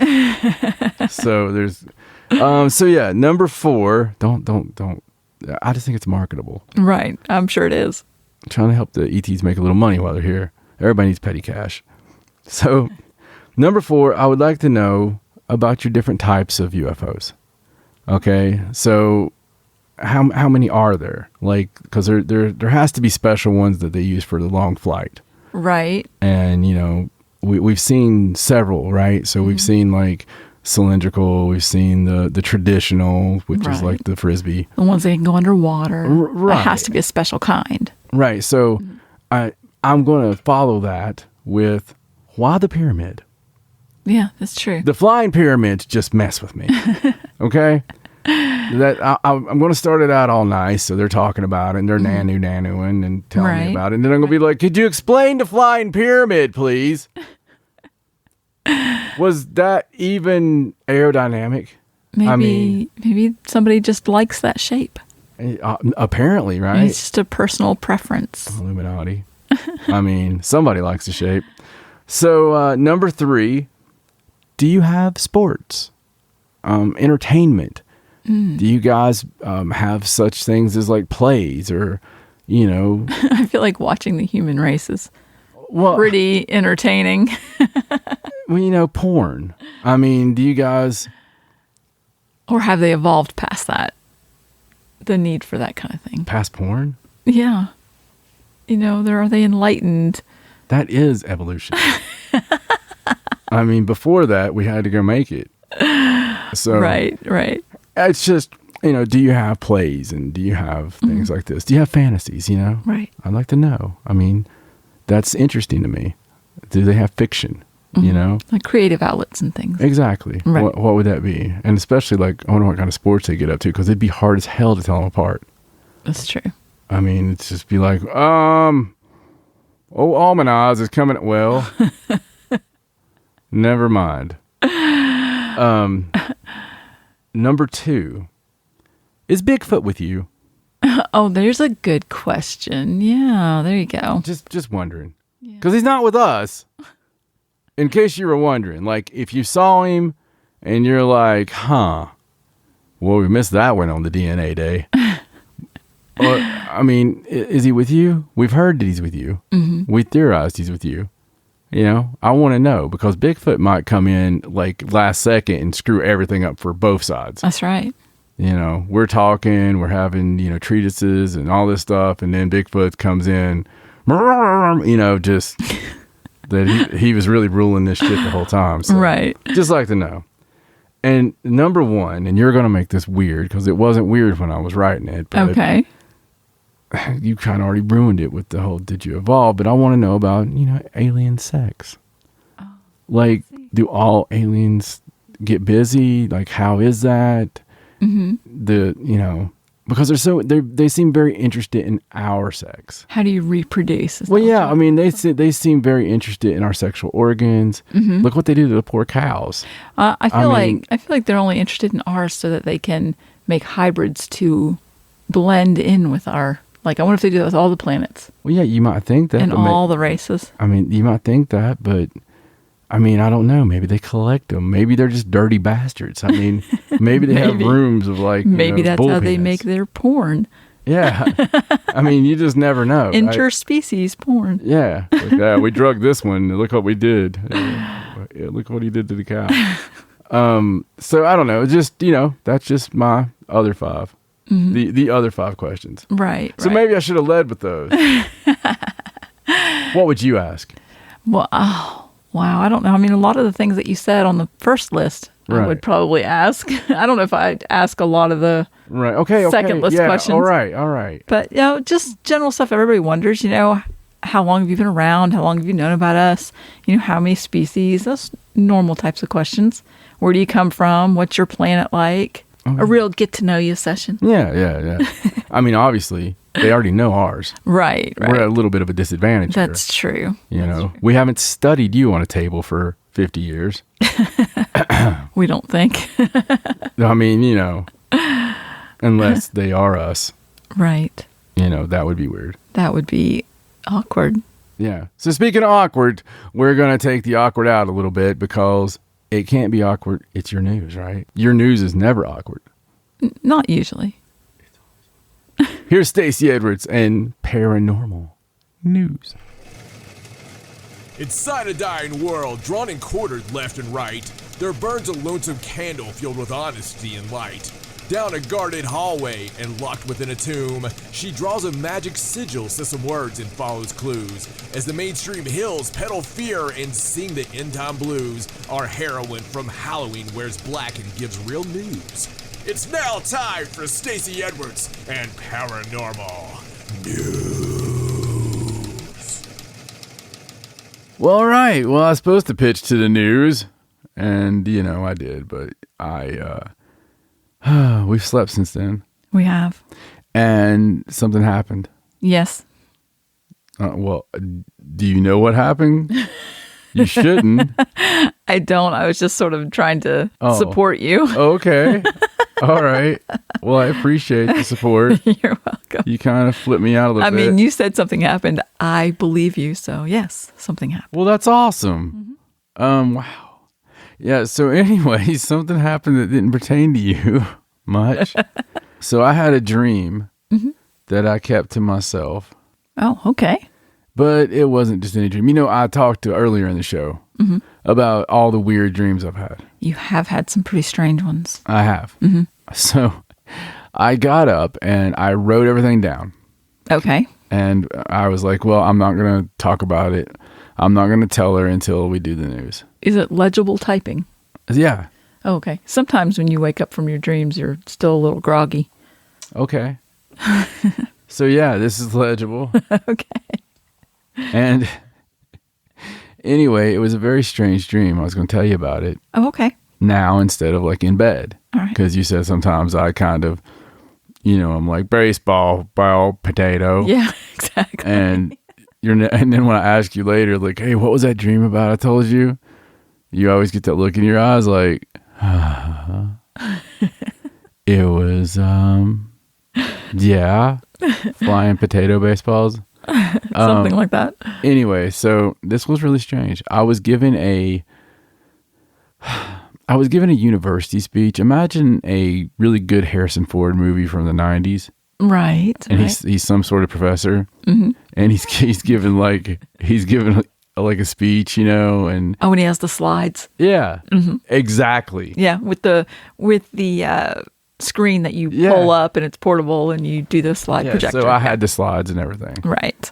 It was totally like that. I'm glad you know what I'm talking about. I do.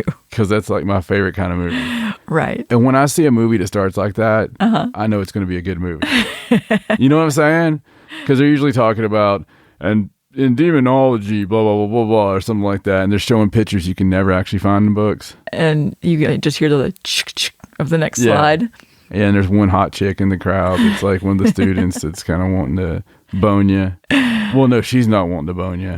Right. Is it wanting to bone you if it's a chick, or she's wanting to be boned? I don't know. Okay, so anyway, well, I'll take this from being really serious. Okay. It's all your fault. I'm sorry. Go ahead. Tell me your dream that you had. So I was on stage, and I was talking about Mesopotamia, or the land between the two rivers. Right. Tigris and Euphrates. And this was all just, I was showing like slides, and I was showing, like where it was. I was using a laser pointer actually. Mm-hmm. And good thing there wasn't a cat in the audience. Just, sorry, I couldn't take it. And I was talking about, up here is modern day Turkey. And it's where we find the source of, the great Tigris and Euphrates. And it comes down and all the way down here to the great floodplains of modern day Iraq. And we find some of the amazing creations in the clay tablets of ancient Mesopotamia. And I started talking about Egypt. And I started talking about Turkey and Greece and some of the places we found a bunch of amazing, archaeological type deals. And I even talk about the reason that some of the clay, in the floodplains, we have the clay houses and we have a lot of the artifacts and stuff it was just suitable for that because of being the floodplains and how it's crazy that some of those clay houses are still around today and stuff. It's stuff that I know, but I don't normally string it together. Right. And it's very weird, man. So my whole point to it is I bring up like Ohio for some reason. And I'm like, we got the Great Serpent Mound in Ohio, but there's also some places here, Ohio, Pennsylvania. There's some serpent mounds, some serpent structures that from a lost race that people don't know about. Of course, they thought it was some Native American stuff.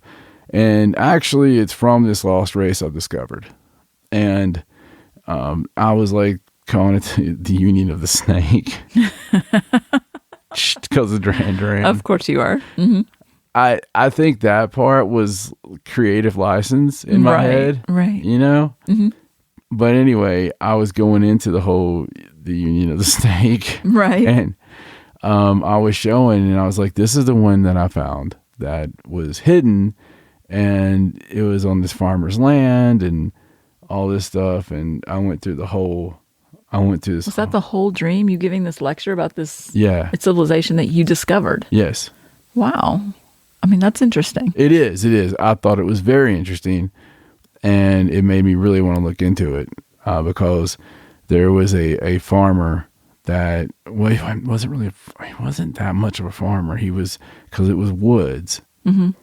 And, I was just talking about this guy, and I'd met this guy, and I'd been to his property, and he had been petitioning people for years and years and years to try to come look at it. Please come look at my property. Mm-hmm. And they were snubbing their nose at him. And so I was snubbing my nose at academia. Right. I was like, you got all these great universities, much like the one here. I don't know where I was at. Right. And I seen people angry in the audience. Oh, I'm sure. And they were just looking at me. It's a packed house too. And I was just like, people want to fault me for being on Ancient Aliens and whatnot. The aliens have nothing to do with my theory. They asked me to be on there, and it's a great platform for me to get my theory across. It's a great place to get stories across because not everyone will. So I'm reaching masses. And, there's been things I've seen on there that's ignited my thirst for knowledge on finding something else. So I don't care what your show is. If Jerry Springer called me and wanted me to talk about it, I'd gladly talk about it and put like some love triangle involved in it just to get, and it was the way I was delivering things. Right. I wasn't being stuffy. Right. And I was telling him, I was like, so nobody would come look at this or they didn't want to date this. And the reason they didn't want to date this is because we're talking not 12,000 years. We're talking 30,000 years.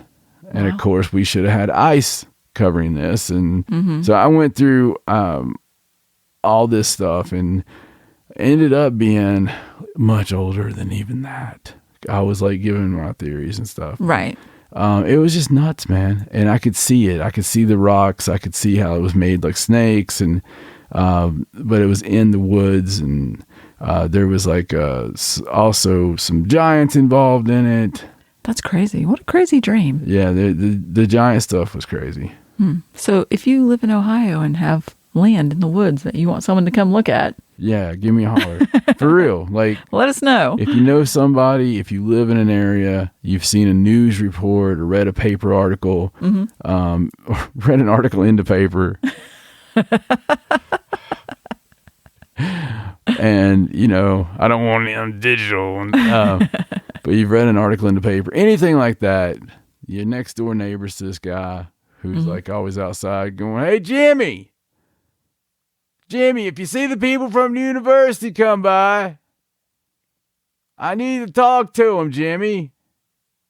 It's about the serpents in the woods." "Oh, okay, Bob." Honey, who is that? "It's Bob Johnson, honey. He's talking about the snakes in the woods again." I don't want to see no snakes. "It's not real snakes, Margaret. It's those snakes in his mind. He's crazy. He's a Johnson." Anyway, sorry to all the Johnsons. But that was my dream, and I thought I needed to tell you. That's pretty interesting. And tell all our friends. Hi, friends. All right, well, shall we get into the news now? Most people have dreams about Lacey Shebang. And you don't? No, I don't ever get to do anything like that in my dreams. Your dreams are reserved for stranger things.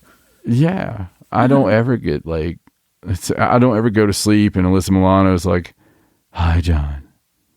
Which version of me do you want? Do you want Teen Steam?" No, that's kind of weird now, Alyssa. But we're the same age. It's not that weird. Yeah, it's still weird. "Do you want Charmed?" Yeah, actually, you can stop there. I want like half naked you, like on the radio show you, when you're taking the calls and helping people. Man, you were hot at that point. "Do you want Crazy Woke Me?" No. No, you actually made it go the other direction. No. I'd like to forget that ever happened, please. So, anyway. That's never happens. Right. So, if I did dream about her, I would be like, it would be the Teen Steam thing. And you would be, if you ever go through my video collection. Right.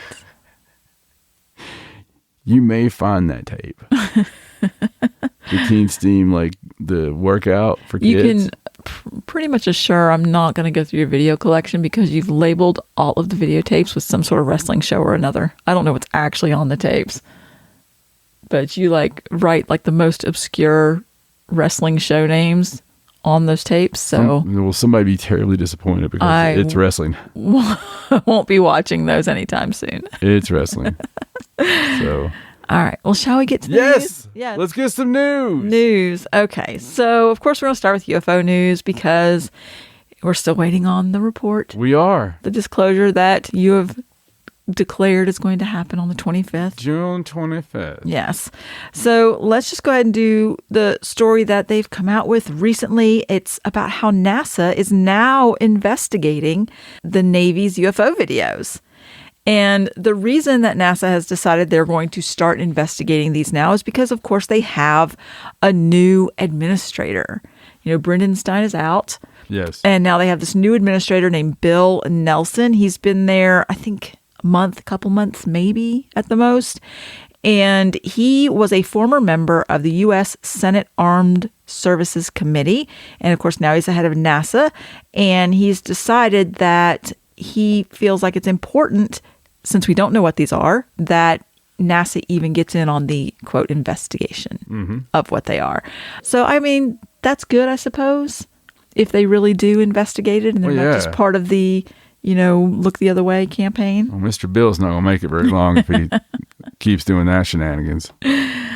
He does say in this article that, he's seen and been briefed on the films that everybody's seen. He's talked to the pilots. He even claims that it's not just those Navy pilots, that it's happened among a number of aviators, and that there is definitely something there. We just don't know what it is. Yeah, you do. And he claims that he asked their chief scientist and the science directorate if they would look at it from a matter of science and see if they can shed any further light on maybe what it could be. Because everybody's claiming the same thing. If this is an adversary, we really need to know about it. And of course, we already talked about how they claim that when this report comes out, they're going to say, well, it's not aliens. Well, we don't know what it is. But it's not aliens. If it's not an adversary, we need to find out. Right. I mean, they're still like messing with nuclear installations, and they're still doing things that we can't do. Right. Making maneuvers. Although I did find this crazy article Okay. about a human crash test dummy who withstood forces previously thought fatal to humans. And this was on IFL Science. Okay. And I thought it was crazy. They were talking about with Jeff Bezos and Richard Branson, maybe about the blast off into space on board crafts made by their own companies. By the way, beware. Let's take a look at an engineer and an Air Force scientist who wasn't afraid to test out his own design. The human crash test dummy is what they called him. Shortly after World War II, with the advance of aircraft tech, the U.S. Air Force realized they would need to study the effects of deceleration on the human body. During the war, aircraft designers believed that humans could only withstand forces of 18 Gs. As such, the planes they produced would only survive 18 G impacts also. Why make a plane that can withstand 25 Gs when the person inside would be dead anyway, especially if it cost extra? However, Colonel John Stapp began to question this while analyzing plane crashes and disputed the figure. He believed that some pilots had survived higher Gs, while others had died on impact at much lower Gs, and suspected that the pilots were really being killed by the design of the harnesses keeping them in and the cockpit surrounding them. He and his team decided to look into it for themselves and discover what forces the human body could withstand on impact. I mean, the balls on this guy. To do this, they don't make them like this anymore. Right. To do this, they built a rocket-powered sled nicknamed G-Wiz, because that's what you did in your pants. Yeah. Which was capable of withstanding 100 Gs. Following testing on a dummy, they gradually designed harnesses that would withstand crashes and keep Oscar the dummy from smashing into pieces on the wooden windshield. The idea was to test it only on crash test dummies, given that people believed that humans would die when the sled was cranked up to 18 G's forces anyway. Stapp soon demanded that he be allowed to have a go. He began tests at 10 G's, when he described as quite pleasant. By varying the rockets and brake setups, the team was able to keep cranking up the G's at Stapp's insistence. This was no trivial matter. His ribs were cracked and wrists snapped. his feelings lost, and he suffered many concussions. Yet he made his way through the G's. By the time he was going faster than 18 G's, he was proving that it was survivable. But his blood vessels expanded painfully, known as a readout, as blood was forced against his retinas, bursting capillaries as it did so. When he traveled backwards, the blood would rush to the back of his head and his vision would become blurry. He demanded to go faster. On his final test run, he began going forward at 1,017 kilometers per hour, 632 miles per hour, 20 Gs, before slamming on the brakes, stopping within 1.4 seconds. At this braking speed, he was experiencing 46.2 Gs, well above what engineers had previously believed was fatal. Virtually all the blood vessels in his eyeballs burst, but he remained just barely conscious. Though disoriented, his vision did not return until the following day. I felt a sensation in the eyes, he said of the experience, somewhat like the extraction of a molar without the anesthetic. He was apparently a fan of that feeling as he tried to push the team to allow him to try it again, but at 1,000 miles per hour. The human crash test dummy had proven that pilots could withstand much higher Gs than previously thought, and that deaths could be avoided by focusing efforts on making aircraft that could withstand the impact too. His work led to higher standards for pilot safety, as well as other higher standards for automobile safety. Oh, and he also broke the land speed record in the process, obviously. But, funny enough, I mean, what a hero that guy is, right? Right. And John Paul Stapp's not a name you really know out of history. And think about all the change that he did, right? So I just thought it was very interesting, especially we're always talking about, well, they couldn't survive this, they couldn't survive that, Right. Oddly enough, I do have a special guest on the line. Okay. And it was just for this show. Descendant of John Paul Stapp, here on the show. Excuse me, Marty? Marty, you with us? It's Marty Stapp. This is... Yeah. I mean, John, how you doing? I'm doing pretty good, Marty. So your great-great-grandfather is that that's correct, Dr. John. It's all good. Whee! Okay, Marty. So I understand that your entire family suffers from just feelings of disorientation and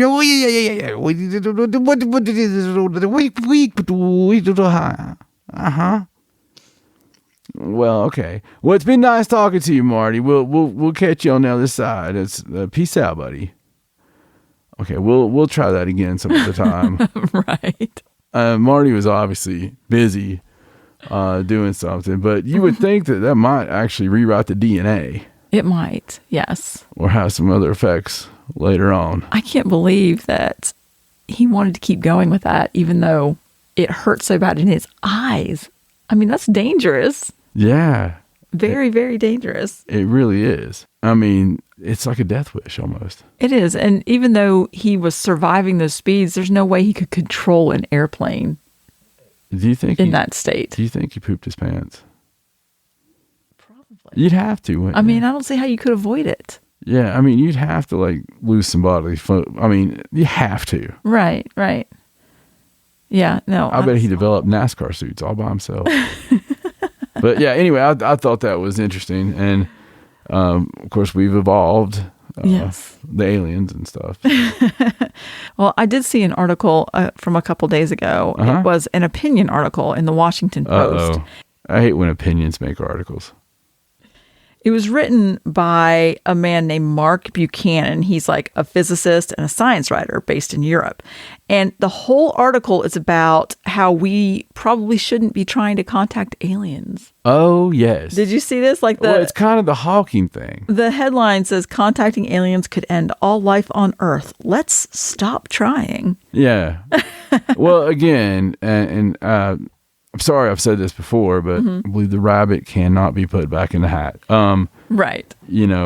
Stephen Hawking gave us dire warnings. He did. Mm-hmm. I mean, you remember that? That wasn't long before. I mean, no, it's right before he died. Right before he passed. Yeah, he was like, I don't remember exactly, but it was kind of like, do not contact alien. They kill you all. You know, it was something. Right. Something to that effect. And- yeah, well, this is sort of the same premise. But they do point out in the article that, I mean, other people say things like, you know, we've been sending signals out into space for over a century, you know, radio signals, TV emissions. I mean, it's not like we're hiding over here, you know. Listen, here's my opinion article. They're here already. They've been here for a long time. Why are we doing all this hobbabafoo? It's stupid. It's phooey. I hate hobbabafoo. They're here. They're here. They 2009, hanging over top the Kremlin, Yep. hanging over Red Square. You know, go back to 2018, over top the Pentagon, and both of these were freaking pyramids. Those bother you, don't they? Yeah. The pyramid-shaped ones, they bother they you. bother me a lot. They bother me a lot. I can take the chevron, I can take the saucer, I can take any of them. The cylindrical, and that bothers me a little bit. But what does? It's like, oh wait, there's a Coke can. But the pyramid bothers me. It just makes it feel much more like this guy has a third eye. You know what I mean? Like, But it's much closer to the stupa shape. And isn't there a whole... It's a very stupid shape for a flying machine. Right. That's it. When all the Vimanas take off, I'm done. I'm out. Well, while we're talking about space and aliens, let's talk about some new missions that have been announced by NASA. And I thought this was really interesting because it turns out that 2 of NASA's new missions that they've just announced are going to go to Venus. Oh, well. That's All of a sudden, strange. there is this rush to go back to Venus. We haven't done anything with Venus in years. Yeah, well, you always very go back to Venus. I mean, at first, it's kind of like, you know, everybody else has been to Venus, but Right. it's just one of those things. It gets about 3 a.m. It's between Venus and that 1-800 number on the TV. Are you lonely? Call me Aphrodite. And you're like, no, Aphrodite, you bitch. I'm going to go back to Venus. Well, they awarded $500 million in funding for each of these missions. They're due to launch between 2028 and 2030. And the first one is called the Da Vinci. And NASA has absolutely come through with their acronyms for these missions. Oh my God. They're fantastic. Da Vinci's an acronym? It is. It is the Deep Atmosphere Venus Investigation of Noble Gases, Chemistry, and Imaging Mission. Kiss my grits. I feel like they're only going to Venus, so they could use the Da Vinci name. Well, yeah. I mean, they had an office poll on who can make the most, like obscure, stupid, you know. I bet they pick a word. Right. They're like, who can do Da Vinci? You get the $500 million. Yeah. That one is going to measure the planet's atmosphere to gain insight into how it formed and evolved. And it's also going to try and determine whether Venus ever had an ocean. And the second mission is Veritas. It's the Venus Emissivity, Radioscience, INSAR, Topography, and Spectroscopy. Those are just some ridiculous words. You had that. I mean, what was the second word? Emissivity. Yeah, I was proud of you on that one. You kind of lost it at the end. You practiced that second one. I tried, yes. It's going to map the planet's surface to understand its geological history and investigate how it developed so differently than Earth. So it's going to use a form of radar to chart the surface elevations and discover whether volcanoes and earthquakes are still happening.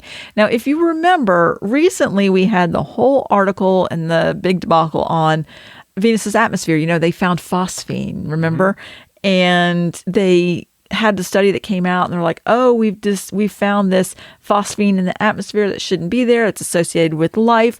And then they came back and said, no, that was a mistake. You know, other people said that was a mistake. It was a false reading or whatever. And now all of a sudden we've got missions going to Venus. Yeah. I just think that that's really strange. Now, after these 2 missions were announced, about a week later, Europe also announced that they are going to Venus. Oh, wow. That's really weird. So their mission is called the Envision, also going to orbit Venus. It's not an acronym or anything like that, but the instruments are going to be able to get a deeper look at the planet than those on their previous spacecraft that was there back like 2005 to 2014. This is a much better look that they're going to have at Venus's atmosphere and the compounds on its surface. So between the two NASA missions and this European mission, they're going to have that planet pretty well covered. And it turns out that India and Russia are also developing Venus mission concepts for potentially going sometime in the next decade or so. And there's also a California-based company called Rocket Lab that aims to send a life hunting mission to the planet in 2023. So it's like all of a sudden, like Venus is the new Mars all of a sudden. Well, yeah, I mean, but that all comes from that 40-year-old NASA footage. I mean, they've had that whole time. That was the big story on it. Right. That's so crazy is that, you know, and we talked about that, you know, what kind of data, because this stuff is recording data at all times. Right. A lot of times when they find something from Hubble, it was like found 12 years ago. It was just, Right. you know, it's on there and somebody has to go through all that. Right. They do. It's kind of like ghost hunting. It's, I fully believe I have a tape somewhere that has a full body apparition doing the Macarena. Oh yeah, we just haven't found it yet. Yeah, I mean you get thousands of hours of this crap. I know. And I know. where was it that Russia had went to and That was Venus. Russia had Venus missions. yeah, Back in the 70s. they actually sent like they were actually able to take film, and because it's so hot, didn't it only last like 120 seconds or something before it burned up? Something like that. I don't remember. I mean, this is exactly. off the top of our heads, but, Right. But they thought they had seen like a scorpion, like they called it a scorpion. Right. But other people later said, "Hey, that was just like camera lenses or stuff like that." But that doesn't Equipment Yeah, or that whatever. doesn't mean that's what it is. They probably set that up afterwards because there was a scientist at first that goes, "Oh, hey, that thing popped up and moved." Right. And then all of a sudden they had another mission that supposedly showed the exact same type of equipment, so many miles away, and it just happened to look exactly the same as what I just he don't discovered. see how anything could survive there because I mean, the temperatures are just like I don't know. It's like if we went to Ollie Williams right now, he'd be like, "It's hot." I mean. So the surface temperature ranges from around 820 degrees Fahrenheit to nearly 900 degrees Fahrenheit. The average surface temperature is 847 degrees Fahrenheit. Wow. It's hot enough to melt lead. Yeah, it's pretty hot there, I guess. Yeah. So what, the kind of creature they find, that's where the dragons come from. it must be. Holy crap. Holy crap. Wouldn't that be something? The dragon planet. That'd be awesome. Yeah, if we actually get there and that was like a baby dragon the Russians saw. Right. And there's just like caves and they hide. Maybe yeah. it's cooler on the inside. Oh, of course. Yeah. So A little bit cooler, but it's still dragons. that's true. Dude, I hope the dragons live. We'll that's- cross our fingers for dragons on I hope Venus. that's where the fire dragons live Right. and the ice dragons live out like Pluto or something. Right. That'd be fantastic. Well, shall we move on with another space story? I believe there was shadow. All right. So this story is about Jupiter's moon, Ganymede. Do you remember Ganymede? I remember Ganymede. Well, we did a story back in January where they talked about how they were detecting that FM radio signal, from Ganymede. And Ganymede's back in the news. And this time it's because the Juno spacecraft flew past Jupiter's moon and was able to catch some new images. Now, I had never seen any real close-up images of Ganymede, and it looks unusually like our moon. It does, yes. Yeah, like it has that same like fruit-like crater at the bottom. Yeah. It's very strange. But this is just a really cool article. They do have some really good close-up images, and it says it's the closest any spacecraft has come to this moon in a generation. And they're going to study the images that it was able to get, and they say that they're expecting data from the probe on the upper atmosphere and the magnetosphere of Ganymede. Now, they say that the only moon known to have a magnetic field, and they also believe that it has a salty subsurface ocean. It's a very complex moon. Yeah. Almost like a planet. Yeah, I mean, it's it was originally one of the ones that we had pegged Yep. for life possibilities. Yes. That's why we talked about it so much. Yes. And then they got that weird signal and all that stuff. So it just an interesting article to go and look at the really cool pictures. I was very surprised when I saw the pictures about how much it looked like our own personal moon. Oh yeah, pretty crazy. They're like WGMD. That's right, Ganymede. We are here bringing FM signals to you all day, all night. All day and night only takes about 11 hours, but that's okay. My shift's really short. Here on Ganymede Radio. I don't know, sir. It could be intelligent life. That's why they're putting that thing on the far side of the moon. Get that Ganymede radio. Yeah, they love it. They're addicted. Beep, beep, bopping and bop, bop, diddy. But, oh, wow. it's weird that it looks exactly like it. Do you think like the God Johnson, you know, it was like his job out of all the gods. They're like, well, we got to get these moons. Those humani will never make it that far out.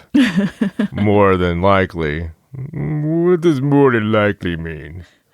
Well, I mean, the likelihood of them going that far with higher definition cameras is very minimal. Well, let's let God Johnson do it. And this is what happens. Then the moons get copied. They replicated it. He's kind of lazy like that. He let a radio station go up. It's just, he's a piece of shit. All right. All right. So while we're still talking about space, let's talk about this story about something astronomers found that they thought was very strange and changes their view of the Milky Way. You don't say. So this is research that was unveiled at the 238th American Astronomical Society meeting. It changed again. A I'd like to welcome you all here to the 238th American meeting. And just here to say that over the past year, ladies and gentlemen, well, we've changed our view of the Milky Way. I know. Everybody pop down, but simmer down. It's just... This year we've changed our view. Not quite as many times. 364 times. 365. Okay, 365 times. I apologize. Thank you, Johnson. And it's just we're pretty happy with that. Of course, last year it was over 10,000 times. Seems that every time the sun comes up and we clock in, something happens and we change our mind about things. But what are we doing here with our lives? I could have been looking for terracotta statues. A group of scientists from the University of Arizona revealed that they found methanol at the outer edges of the Milky Way. Somebody farted. Now, why this is so strange is because methanol is usually found in an area called the, quote, galactic habitable zone. Yes. Where, you know, the Milky Way is warm enough for star and planet formation and et cetera, et cetera. So they detected this in like the soupy matter at the edge of the galaxy, which means it may extend much further the, you know, current established boundary of where we could possibly find life. Life, yes. I mean, this is going all the way to the edge of the galaxy. Once that extends, you find a lot of soupy, salty matter. Creates life. One of the lead researchers said that the widely held assumption was that in the outskirts of our galaxy, the chemistry necessary to form organics just doesn't occur. However, this new finding overturns that assumption. You're not supposed to assume anything.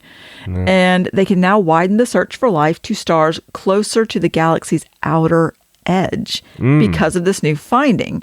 So it's really actually very interesting now that they're claiming that, you know, all of those moons and things that are way out there could be part of this. And they also said that other researchers at University of Arizona, they've just been busy this year, University of Arizona. There's no clouds. They had researchers that found organic molecules in 5 planetary nebula. And the organics found in those massive clouds of like just gas and dust were things like hydrogen cyanide, formal ion, and carbon monoxide. Supposedly, those should have been destroyed when this nebula were formed, but they weren't. Right. So this also has big implications for where and how we could find alien life. Mm-hmm.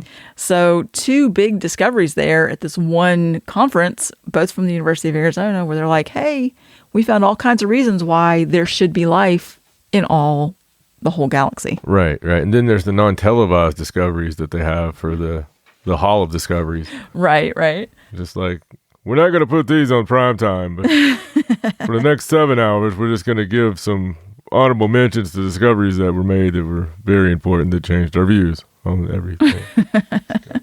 We're not going to tell anybody, though. All right. Well, let's do one little update very quickly about fast radio bursts. I know we talk about this fast joke quite a lot. No. Oh. But I haven't been, letting you know every time they find 1 or 2 or You've been keeping secrets from us? Another one found. What kind of news person are you? Might as well work for the network, CNN. It's the same story over and over. But this particular story was crazy because there was an overnight jump in the available data, and they detected 535 fast radio bursts, like in one quick, like, spurt. It's like the little white rabbit of radio bursts. And this is the same radio telescope in Canada, and the Chime telescope. And what they've done is they've discovered that these fast radio bursts span the galaxy.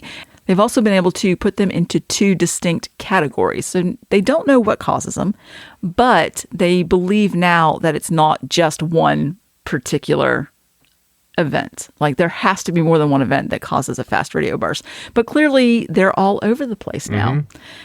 So it's just interesting that they found so many in like one little short span of time. And they claim that 61 out of the 535 are even the repeaters. Oh, no. Yes. So just definitely very strange. And it's funny how we didn't know anything about these. Then we found one. Then we found a few more. And here. And all of a sudden, water. Bam, they're all over the place. Yeah. Exactly. It's like water, and I don't know. Maybe there'll be another one of those ooey ahs come through from the outer. Maybe. Whenever they try to normalize something, they just find it everywhere. I'm surprised we haven't seen 9,000 interstellar objects. That was what it was. It was an interstellar object. Yes. Do you remember what its name was? It's like Ooey ah. something like that. Mow or something. Yeah, I like that better. I can't remember exactly. Ooey-oh. Remember that Jungle Love? I love Jungle Love. I have to look at the name to be able to read it because I can't remember. Jungle Love's a great song. Very underrated song. I don't know that song. More Stay in the Time. You know Jungle Love. I'm sure I probably know if I heard it, but you can't just say Jungle Love and me like pull it up in my head. Okay. It's a really great song. It's the 40th anniversary of the release of the first Duran Duran album. Is it? You would know that too. I would, yes. Yes. It's actually the greatest album. Well, they're still going strong too, and they sound just like they did 40 years ago. Yes, they do, and they do have a new single, and it's called Invisible. And they have a new album coming out later this year. And there's going to be a concert that I'll go to. And Faith No More, another one of my favorite bands. I'm going to be pre-buying. They got a pre-sale going on. And I'm going to get tickets to that. And I'm going to go see Faith No More. Hopefully in Duran Duran the same year. That would be interesting. Should mark my death. But yeah, 40th anniversary of the first Duran Duran album. Which is kind of tricky because it's not the 40th anniversary of me being able to buy one because that was only released in the UK in 81. It was re-released here in 83 with the bonus track on it. And that's when I got it because Rio came out here first. Oh. So 1982 was the first Duran Duran album in the United States. And of course, that was the MTV love everybody gave because Hungry Like the Wolf and Rio and, Save a Prayer and all that good stuff. That was all in that album. And I recently got a book about Rio. and it's pretty cool. So all kinds of good stuff. You'll be reading that at night. There's a vinyl of the original album. Is there? It's really nice. We'll have to get that for Ari. Mm-hmm. She'd probably really like that. Yeah, or you could get it for somebody that would never open it. That would be cool. It's. But I was just going to give a shout out in case one of the guys is listening. Right. And by the way, if one of the members of Duran Duran or anybody who's ever slept with him is listening, and you haven't told them about me, I'm very ashamed. But if you do tell them about me, I will give you free something for life. I don't know what that is yet, but it'll be for life. Okay? Okay. All right. So one more story I want to mention. This is about Jeff Bezos. And he is set to fly to space in his Blue Origin flight. And this is going to be... Sorry, I was doing my doomsday clock.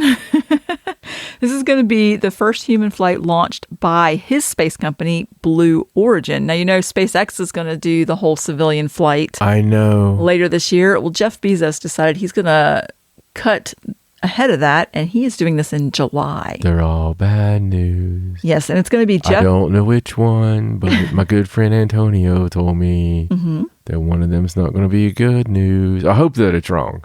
I hope right. I hope that somebody has explosive diarrhea and we find out about it. Like they go to the live cam and there's poo all over the cabin and people are screaming and you know, well, that'd be much better than the alternative of the actual thing that Great Antonio saw, which was a tragedy.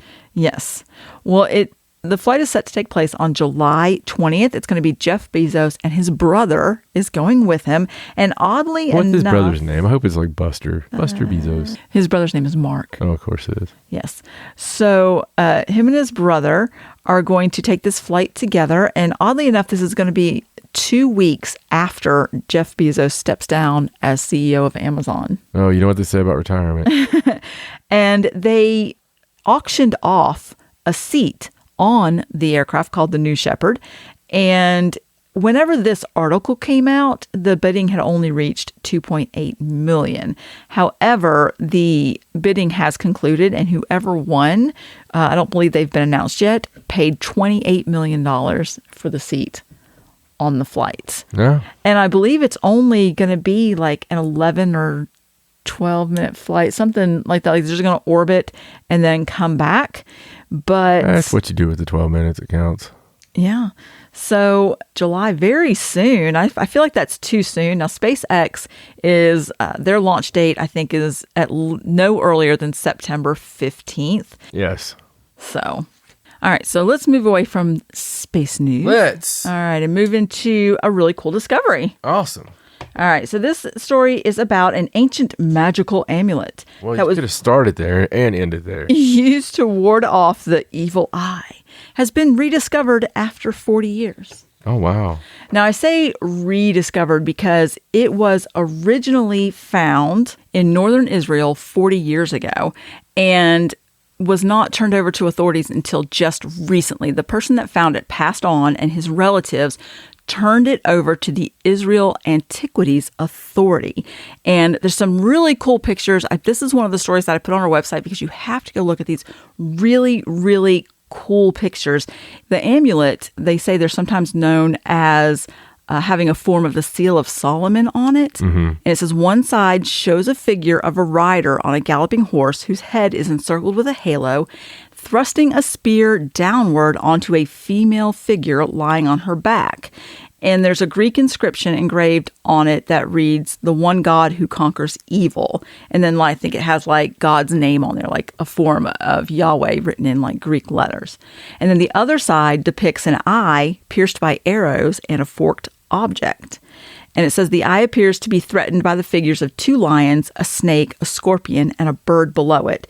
And then an abbreviation in Greek letters meaning one God inscribed above it. So this was something that they're dating to about 1,500 years ago that would have been worn like on a necklace and supposedly was thought to, protect the wearer from, I guess, quote, the evil eye. That's the whole point of the eye with the spears in it. Right. But it's very cool. It says it was found at the site of the ancient Jewish settlement of Arbel somewhere around 40 years ago. Arbel. Arbel. That's the settlement's name. Really, they had some foresight. It was like a type of cooperative farming community. And it was established in the 1920s. And then a family member of the finder, who's now deceased, recently handed over to the Israeli Antiquities Authority. And they encourage people to do that. People that have similar treasures, they encourage them to turn them over to the Antiquities Authority. I'm sure they do. But it's really cool, magical. Have they tried amulet. it out on anybody with evil eyes? They have not claimed that they've tried it out. I'd like to give one to that janitor I had in high school. I just wear it and hit the bird eye. He just constantly had it. That's why we called him Bird Eye. You called him Bird Eye? Yeah, because he always had that one squinty eye and that one big one. Right. You boys, calm down. You're always running down the damn halls. We had a lot of fun with him. Right. The bird sounds were the best. Did he actually make bird sounds, or did you guys make bird sounds at him? God damn, I wish he made bird sounds. Okay, just checking. That'd be checking. such a better story. Just checking. Here, boys. Not really a bird sound. It's a dying That would bird. have been a lot more terrifying. No, we'd be like, bird eye. It was a lot of fun. He pushed the piss out of that broom. I don't think the guy ever What's did his anything job? else. He was like the broom guy. Right. He would just whoosh, all the way around. Never cleaned bathrooms or anything, just swept. I never saw him cleaning the bathrooms. That just scared me to death. He hated me. I can't imagine why. You called him Bird Eye. I loved him. I really did. I always thought, what would it be like to have bird eyes, your grandpa? You can never do anything. He's always looking at you like you've done something. He could always see you. All right, so let's move on to a story about a discovery from Australia. Oh, good day. And this is about how two farmers found the largest dinosaur ever unearthed in Australia. Wow, just in Australia? Yes, so now it's going back to 2006. And That took a long time to find. Jesus. the people that It found must it be huge. are Robin and Stuart McKenzie. Pretty sure it's a dinosaur. We've been digging the son of a bitch for 15 years. They really have. They spotted what appeared to be massive black rocks while they were riding motorbikes on their sheep and cattle farm in Australia. Wow. But upon closer inspection, they started to realize that those rocks were actually bones.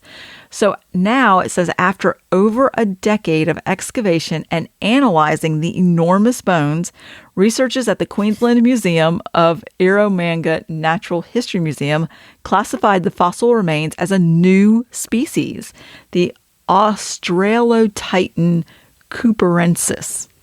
That's its name. I bet it was the southern titan. Deadly son of a bitch. It belongs to the genus Titanosaur. And it says the dinosaur is the largest ever found in Australia. Had tattoos, carried guns. And one of the largest in the world. Freaking Australia. They nicknamed it Cooper.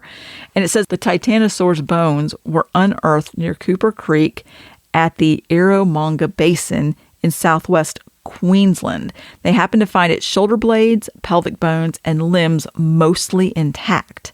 Now, titanosaurs are long to neck, like herbivores, and they walk the earth in like the late Jurassic to the end of the Cretaceous period. Right. And they're some of the largest dinosaurs that ever existed. So this one weighed 70 tons, stood at 2 stories tall, Wow. and measured 82 to 98 feet in length, or Dang. about the size of a basketball court. Wow. And it was just amazing that they found. I think it's hilarious that they thought that the ends of these bones were rocks until they really got up close. Can you imagine? Can you imagine seeing that thing walking around? No, I could not imagine. And it said it took over a decade to identify it because of the bones. It's kind of a remote location. It's a fossil, so it's fragile. And it was so big that at times it required a forklift to move the bones. Wow. So just very crazy. There are pictures of it you can see people like teams of people trying to move just one bone. It's insane. That's awesome, though. Yeah, it's cool that we're still finding new species. Well, yeah, just dig a little bit. Everything in Australia was really big. Like they had all kinds of mega fauna, didn't they? Yeah, I mean, Like ridiculously big, stupid stuff that would kill you. They still got a lot of. I mean, everything kills you in Australia. I mean, it's so bad. It's beautiful. Right. Again, I would move to the Gold Coast in a second, but And But you have to be very careful. They got beautiful ladies too. Yes. I need Australia needs some love on that. Mm-hmm. They make some really beautiful. They ladies. have to give you some concessions if you're going to go there and everything that can kill you. Yeah. I mean, the least they could do is make sure you had some beautiful women, right? I mean, you die happy at the very least. I mean, and beautiful views and scenery. Yes. Of course, it's very cold right now. Well, yes, it's there. They're having a hell of a cold snap. Mm-hmm. Sorry, Australia. They're getting a lot of snow, which is a little bit strange for them. I mean, of course, it's also strange that your winter's in June. So, it's not strange to them. You know what? Mm-hmm. I bet it is. I bet it is. But as long as it's a good day.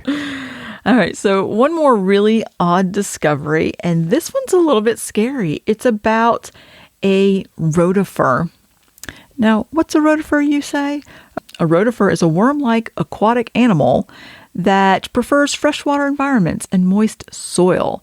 And it's just a complex organism, very small, but they found one that was frozen in Siberian permafrost for 24,000 years, and they brought it back to life. Oh, how and stupid. They even were able to have it reproduce. Wow. I thought it'd be hard for rotifers to reproduce. They're asexual reproduction. Oh. There you go. So the credit for this new discovery goes to Russia's soil cryobiology lab.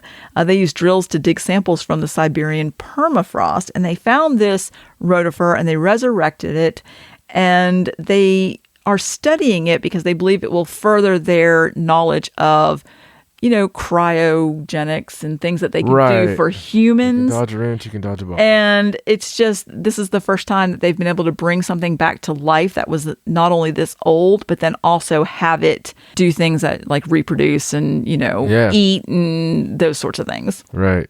They still like raise them up on a platform and wait for a good lightning storm over there. I hope so. I hope it's like little Frankenstein, like very small Frankenstein lab. Just a little tiny blankie. Little tiny wheel. That's really bad. Right. There's no reason to do this. There's no reason to get anything that's been frozen since, then and bring it back to life. There's reasons. There's levels to this shit, people. Right. We don't need to bring stuff back to life when it's dead. No. And gone. That thing's frozen and it died 24,000 years ago. Have you not seen movies ever? I know. Like, one time they're going to bring something like that back to life and it's just going to start multiplying and... Or it's going to have, I don't know, a deadly pandemic start from it. Possibly. It could. I mean, and plus, listen, you haven't brought a rotifer back and not tried bringing something else back, Oh, no. There's like a caveman monkey somewhere. They're just waiting to find the one complete animal that they can just, regenerate with the lightning. Let's hope to God they don't find any like ancient squid. No. That would be terrible. Yeah. All right. So let's move on to a couple of paranormal stories. Okay. And the first one is about a new Indiana Jones movie that's going to film. Well, they're making a new one. Very paranormal. Well, that's not paranormal exactly, but they are going to shoot the movie at Britain's most haunted castle. That's a very subjective. Okay. Well, they say that the new Indiana Jones movie is set to begin filming at Bamburgh Castle in Northumberland, northeast England. And the stars of this movie, including Harrison Ford, who is going to reprise his role as Indiana Jones, well, good, are set to descend on this historic landmark. And they're already describing it as Britain's most haunted castle. And the cast is already, before filming starts, a little bit uneasy and talking about the ghost. So supposedly there's a ghost there called the Pink Lady, the ghostly Pink Lady, not a white lady this time. Isn't that interesting? She's the Pink Lady. She wears like a little jacket. And she supposedly patrols the corridors. I think the castle's legend suggests that she flung herself off the battlements during the Middle Ages when her lover left her for someone else. Wow. There's a lot of fallen chicks back in the old days. I know. It's like women just couldn't handle anything. I hate that. Well, I mean, they always make it seem like, oh, she was disappointed, so she flung herself from the balconies. Yeah. She's more than likely pregnant from one of the drivers. Flung herself from the balcony. But yeah, that's that's cool that they're filming there. Maybe we'll get to see the Pink Lady. Right. Well, I'm curious to see if there's going to be any stories after they start filming about crew members seeing things or experiencing things. It says a number of the team. Harrison Ford's seen a lot of Pink Ladies. A number of the team are reluctant to even go into the oldest part of the castle already. So that's not going to be good. If they're already apprehensive, I would already be there. and they're already I'd be sleeping in the oldest part of the about castle. seeing things, you know they're going to see Kind of something. reminds me, though. I mean, there's a lot of like celebrity spook going on right now. I have a couple of stories. Oh, do you? Yeah, I think they missed your cutoff time. Okay. I was going to save them for next time, but I'll tell you what. I'll play you for a second. Okay. Yeah, just pop those in there. Whoa, well, hey. All right. So Simon Cowell. Oh, okay. Simon Cowell. Yeah, I don't know why I wanted you to repeat the name. Simon Cowell. Moo. So Simon Cowell is selling his haunted mansion. Oh. You just recently talked about him getting a haunted mansion not long ago. I think it was like a couple years ago. The 61-year-old music mogul only bought the 7-bed property in southwest London in 2018 and was recently granted planning permission to carry out renovations. But he has now changed his mind and is putting it on the market. A source told The Sun on Sunday that Simon loved the property when he bought it and had a list of changes and improvements, but he seems to have had a change of heart. So while it is not yet on the market, it's likely to be listed for sale again very soon. The lavish property, which Simon had planned to improve with an outdoor pool, a bar, an extended sunroom, and a state-of-the-art security, is reportedly haunted by the gay lover of Roman Emperor Hadrian, according to previous owner Christopher Levitt. The hedge fund billionaire believes he brought in the soul of Hadrian's lover, Antius, in a statue in 2014. And although he donated the statue to a museum, he continued to hear strange noises in the house. Man, I wonder what the gay Roman, how do you know? You know, he previously said it was delivered in a crate. When I was locking up, I heard the sound of heavy objects being knocked over from the drawing room where Antinous was still lying in his box. The same happened here the next 2 nights, but there was nobody here. A source added, I know when Christian lived there, the family heard unexplained noises. There'd be a bump from the bedroom, and the next night a noise from downstairs. So that's pretty crazy, man. That is pretty crazy. You know that he probably started doing some of those renovations, and it stirred some stuff up, whether it's this gay Roman guy or whatever, but you know, he probably couldn't keep construction workers in there and then just decided it wasn't worth it. I mean, he bought all this. It's just in 2018, has all these plans to renovate, do all this stuff, and then all of a sudden it's going to sell. It's like, yeah, I don't think I like this house anymore. No, I mean, that's totally got to be that. Hopefully that before it gets, sold, somebody might go investigate it. That would be cool. That would be cool. And I have another story for you. Oh, okay. 2 stories. Yes. Yes. Okay. Dateline Myrtle Beach. Oh, Myrtle Beach. Yeah. This is only like a day ago as of recording. Okay. Cleansing the world by burning the synagogue. Man sets fire to Ripley's haunted house in Myrtle Beach. Oh, no. Myrtle Beach, South Carolina. A man told officers he was cleansing the world after allegedly setting fire to Ripley's haunted house. According to the police report, officers heard people yelling, "Fire!" inside Ripley's haunted house on 9th Avenue in Myrtle Beach. Good thing to yell. There's people in there? Yeah. Oh, no. Saturday night, before setting walls of a tunnel inside the building on fire. Wow. Myrtle Beach Police Department officers and a SLED agent were able to get a description of the suspect from witnesses, according to the report. The suspect was taken into custody shortly after on 10th Avenue and Withers, where he told officers he was cleansing the world by burning the synagogue. The Myrtle Beach Fire Department and SLED bomb squad responded to the scene. This guy is charged with second-degree arson. No bond has been set. And everybody got out okay. Like, nobody was injured. Yeah, I think that it would have been a different headline. I suppose. That's really strange. I wonder what possessed him to do that. Exactly. Right. I mean, it's not a synagogue. Well, I mean, no, but it's really weird, dude. That's really weird. What, It is. What did possess him? Well, while we're talking about that, let's mention the Conjuring 3 movie, which was really good. Yes. I thought. The Devil Made Me Do It. It's the whole story of the Glatzel Yeah. possession, and then the first time that they used, the Devil Made Me Do Right. It in a court case. I thought it was really interesting because I was searching for news this time, and I thought I would mention, about the movie, that we had watched it, and I enjoyed it. I thought it was really good. I don't know how other people, I haven't looked at like other reviews or I anything don't like that, care about but reviews. I really liked it. But as I was looking for this, I happened to notice that recently in the news, there have been like a few stories where people are like, they heard voices or something compelled them to do something bad. And I didn't want to get all those stories because they're pretty much tragic, but I'll just tell you the headlines. There was one where some sisters were killed in a pact with the demon. Like some kid said he made a pact with the demon and stabbed these girls. Yeah, I know all about that. It's terrible. One where some kids were found dead because the mother said she heard voices saying to kill them. And then there was one where a man was shot inside Langley Air Force Base commissary and claimed that demons told him to do it. Wow.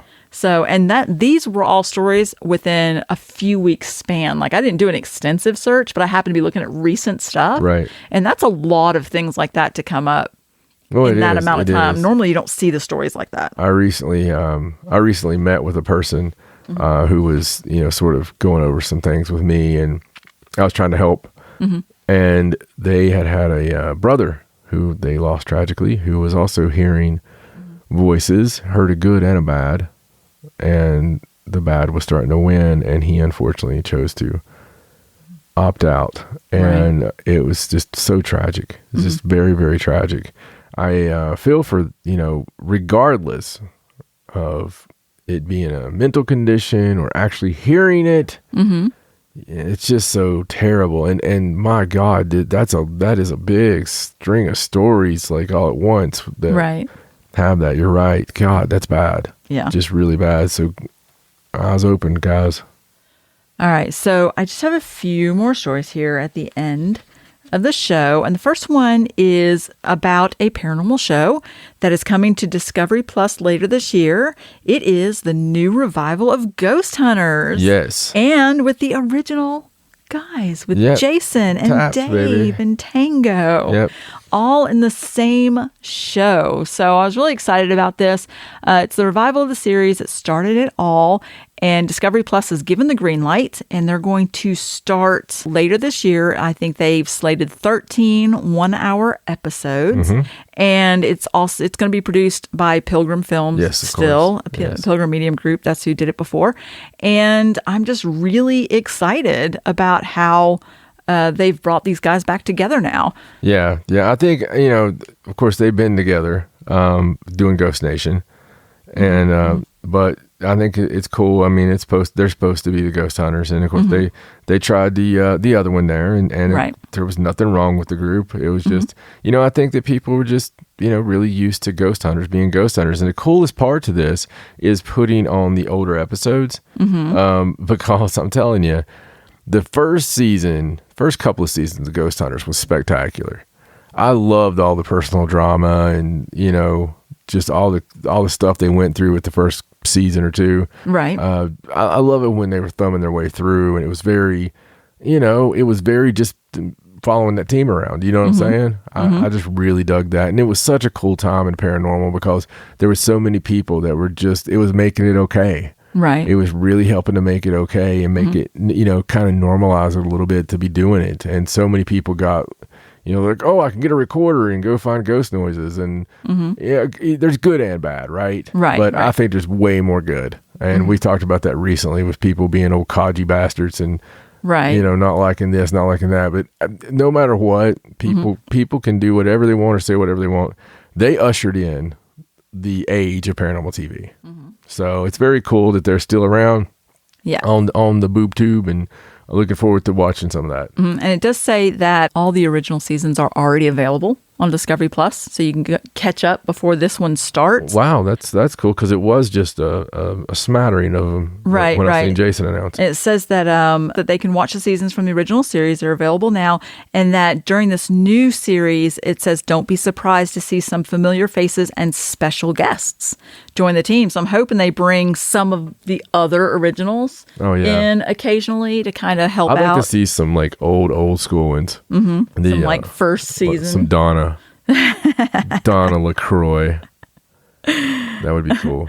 Yeah, so I'm excited. What would be great would be Jason and Grant back together. Yeah, that would be good. I wonder if, the set when they brought it back for those 2 seasons, because they brought it back on A&E instead of like Travel or Discovery, I wonder if that's why it was different. Or if it was just the team in general or the time of year maybe. I really don't know, but that's all the same thing now, isn't it? Yeah, I guess so. All right, so next story is about a haunted little girl doll that is sitting on a swing, and it's terrifying. Did you hear that? What was it?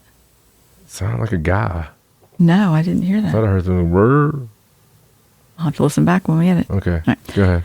A haunted little girl doll that is sitting on a swing in a swamp, and it's terrifying the locals who swear that bad luck strikes anyone who approaches her. Oh, wow. Good old haunted doll story. And that's not a good story ever. So this is residents of North Queensland town Lucinda. It's 90 minutes north of Townsville, and it has a population of about 406 people. And supposedly this little girl doll is sitting on a swing in like a mangrove swamp. And people claim that she brings bad luck and that she is to blame for spooky incidents like boat motor troubles and lost fishing gear. Now, it claims they were interviewing some of the locals, the newspaper was, and it says everyone seems to know about the doll, but nobody really wants to talk about it. Nobody knows for sure where she came from or how she got to be sitting there under the tree. But most people do know of her, and they just sort of avoid the area. Isn't that silly? It is a little bit. It's crazy that nobody's like went and got her and, Yeah, and gotten rid of her? Yeah. And they say that even saying a quick hello to the doll isn't said to be enough to spell doom or, cause bad luck on your day. One guy said he's heard stories of people who have gotten too close to the doll having bad luck while out boating or fishing. Now, they do say that this is probably just circumstance or a modern wives' tale, but nobody's willing to take that chance. Yeah, man. Not anymore, pal. No. We used to do that crap years ago, but not anymore. Now, another business owner in the town reportedly said that the doll was made by a lovely local couple who wanted to add some color into the town, but that was not verified, and there were no names exchanged. Yeah. And that just seems like a really creepy thing to do. Yeah. Mr. and Mrs. Manson. Who don't live here anymore. They just left this creepy doll here for all of us. 1313 Mockingbird, and they were great people. All right. So let's move on to this next story. This is just kind of a funny story about Representative Louis Gohmert. He's a Republican from Texas. During a congressional hearing about, I think that it was about climate change. I don't know if you've heard about this. He questioned and claimed that he thought that climate change could be combated by altering the orbit of the moon, and asked a U.S. Forest Service official whether there was any way the agency could do that. Yeah, let's not. Let's not even put that in the atmosphere. Have you seen the video for this? I can't tell. I watched it. I can't tell if he's trying to be super sarcastic or if he is really seriously wanting to know, because he said there was some study about how, the orbits are off from like however many years ago. And if we could just alter them back just a little bit, then perhaps our climate change problem would be considering reversed. I don't know. It's just bad to even come up with stuff like that. I know. Because, they'll do that. And the poor person from the Forest Service was smiled through the whole thing. She was like, I would have to follow up with you on that one. I don't believe that falls under our jurisdiction. It is cool. The one cool thing is, though, they are actually working on the deal of mining into an asteroid and, setting it off to a different course, exactly like Armageddon. Oh, really? Yeah. That's actually an idea. It's what's happening now, yeah. So that's being worked on. So That's pretty cool. yeah. Well, this I just thought was really funny. And please, public service announcement, don't mess with the moon. Because you know what's going to happen if you knock the moon off where it is now? Dude, any crap like that, like setting the moon off course, anything like some of this stuff they talked about with artificial skies or, it's just don't. Yeah. Let's you're just not. messing with things you shouldn't be messing Go with buy there. an island, do anything you want on the top of your island, but just don't mess with the rest of it, please. All right. So last story, and this is about a cursed transaxle that sold for $400,000. Do you know where this transaxle came from? I know where this came from. I can't pretend I don't because it's the most cursed object allegedly on the planet. So this is a piece of James Dean's cursed Little bastard. Porsche. Yes. And it is a verified piece of the car. And the reason that they know it is because after James Dean had his accident and the car was totaled, after the investigation was complete, Dean's insurance company wrote off the Porsche and sold it to another racer. His name was Dr. William F. Esrich. And he pulled a few of the usable parts off of the car, including this transaxle, and then sold the rest of it to the car customizer, George Barris. Now, George Barris is the one that sent it around and showed it and had, a lot of the bad things that happened. So this piece was pulled off before the car disappeared. And so it's verified. It's absolutely a piece of Little Bastard. And it sold at auction for around $400,000. And do you want me to give you 3 guesses who bought it? Well, I would say that it was Mr. Baggins. It was Mr. Baggins. Yes. This is absolutely going into the haunted museum with the other cursed items. And I just think that's amazing. Oh, yeah. Yeah. I mean, it is. I just hope nobody touches it. Right. Because, oh, my God, that thing has such an incredible history. We've covered it several times. We have. Do you think we should go over it again, or do you think everybody knows the story of the Little Bastard? I think everybody knows the story of, the Little Bastard. Well, I mean, I'm curious to see if it brings bad luck, because, of course, Zach isn't going to be using it in a car, but yeah. Things have happened when the parts are being transported. Yeah, transported. I mean, just anything. Anything that's around it. And then he's going to be putting it in that museum with all that other stuff. And, they're like, ooh, cursed object, join the party. And all the curses are sort of melding together now. Yeah, it's going to be just one big cursed vortex. That place is going to just fall into hell one day. I wonder if it's going to end up on his new TV show. He's doing the show with Eli Roth. Yeah. About the haunted artifacts. Maybe, yeah. I mean, that one has a whole story to it, and I know a lot of people know it, but... Yeah, well, I mean, damn right, it's got some cool stuff to it. Mm-hmm. I mean, it's got, as far as curses go, that's probably the best reported one ever. Oh, yeah. I mean, it's just got so much documented real stuff that happened. Mm-hmm. So it's such a cool deal, Cool and not cool at the same time. Right, Cool in our macabre way of cool. So, yeah, good stuff. Yes. So that is all my news. Well, good show, old man. So some pretty groovy stuff. And like I said, you had me at the amulet. Well, thank you for bringing some of your own paranormal stories. Well, Those were interesting. I couldn't pass up some of that. I mean, the Myrtle Beach thing, which is creepy. It is. I agree. As much as we like being there, I can just see it being like, oh, hey, what are we going to do tonight? Well, let's go. Can you imagine being in there when the guy sits there? Somebody would totally set it on fire while we were in there. Yeah, well, they would have been a different story. They'd been like, some man got beat to death in front of in front of the haunted house and peed on to put him out. That's how I put him out. That's what you deserve. Crazy people. Crazy people, crazy world. But hey, you know what? It's almost my birthday. It is. So that's the best time of year. Mm-hmm. It's midsummer. Mm-hmm. And there's all kinds of craziness and sex rituals and all this great, wonderful stuff. And by golly, we got like solstices and just all kinds of naked dancing and tomfoolery ahead. And you can cover all of it by going to paranormalsideshow.com. You can become a patron by going to patreon.com/paranormalsideshow and just reach out to us, love on us, share it around, get on our YouTube and subscribe. If you don't subscribe, just find your neighbor's computer and hit subscribe on theirs. It's fine. It'll work. And, hey, other than that, we love you very much. And for my lovely wife, Stacey, my name's John. So long from the South Show. Good night.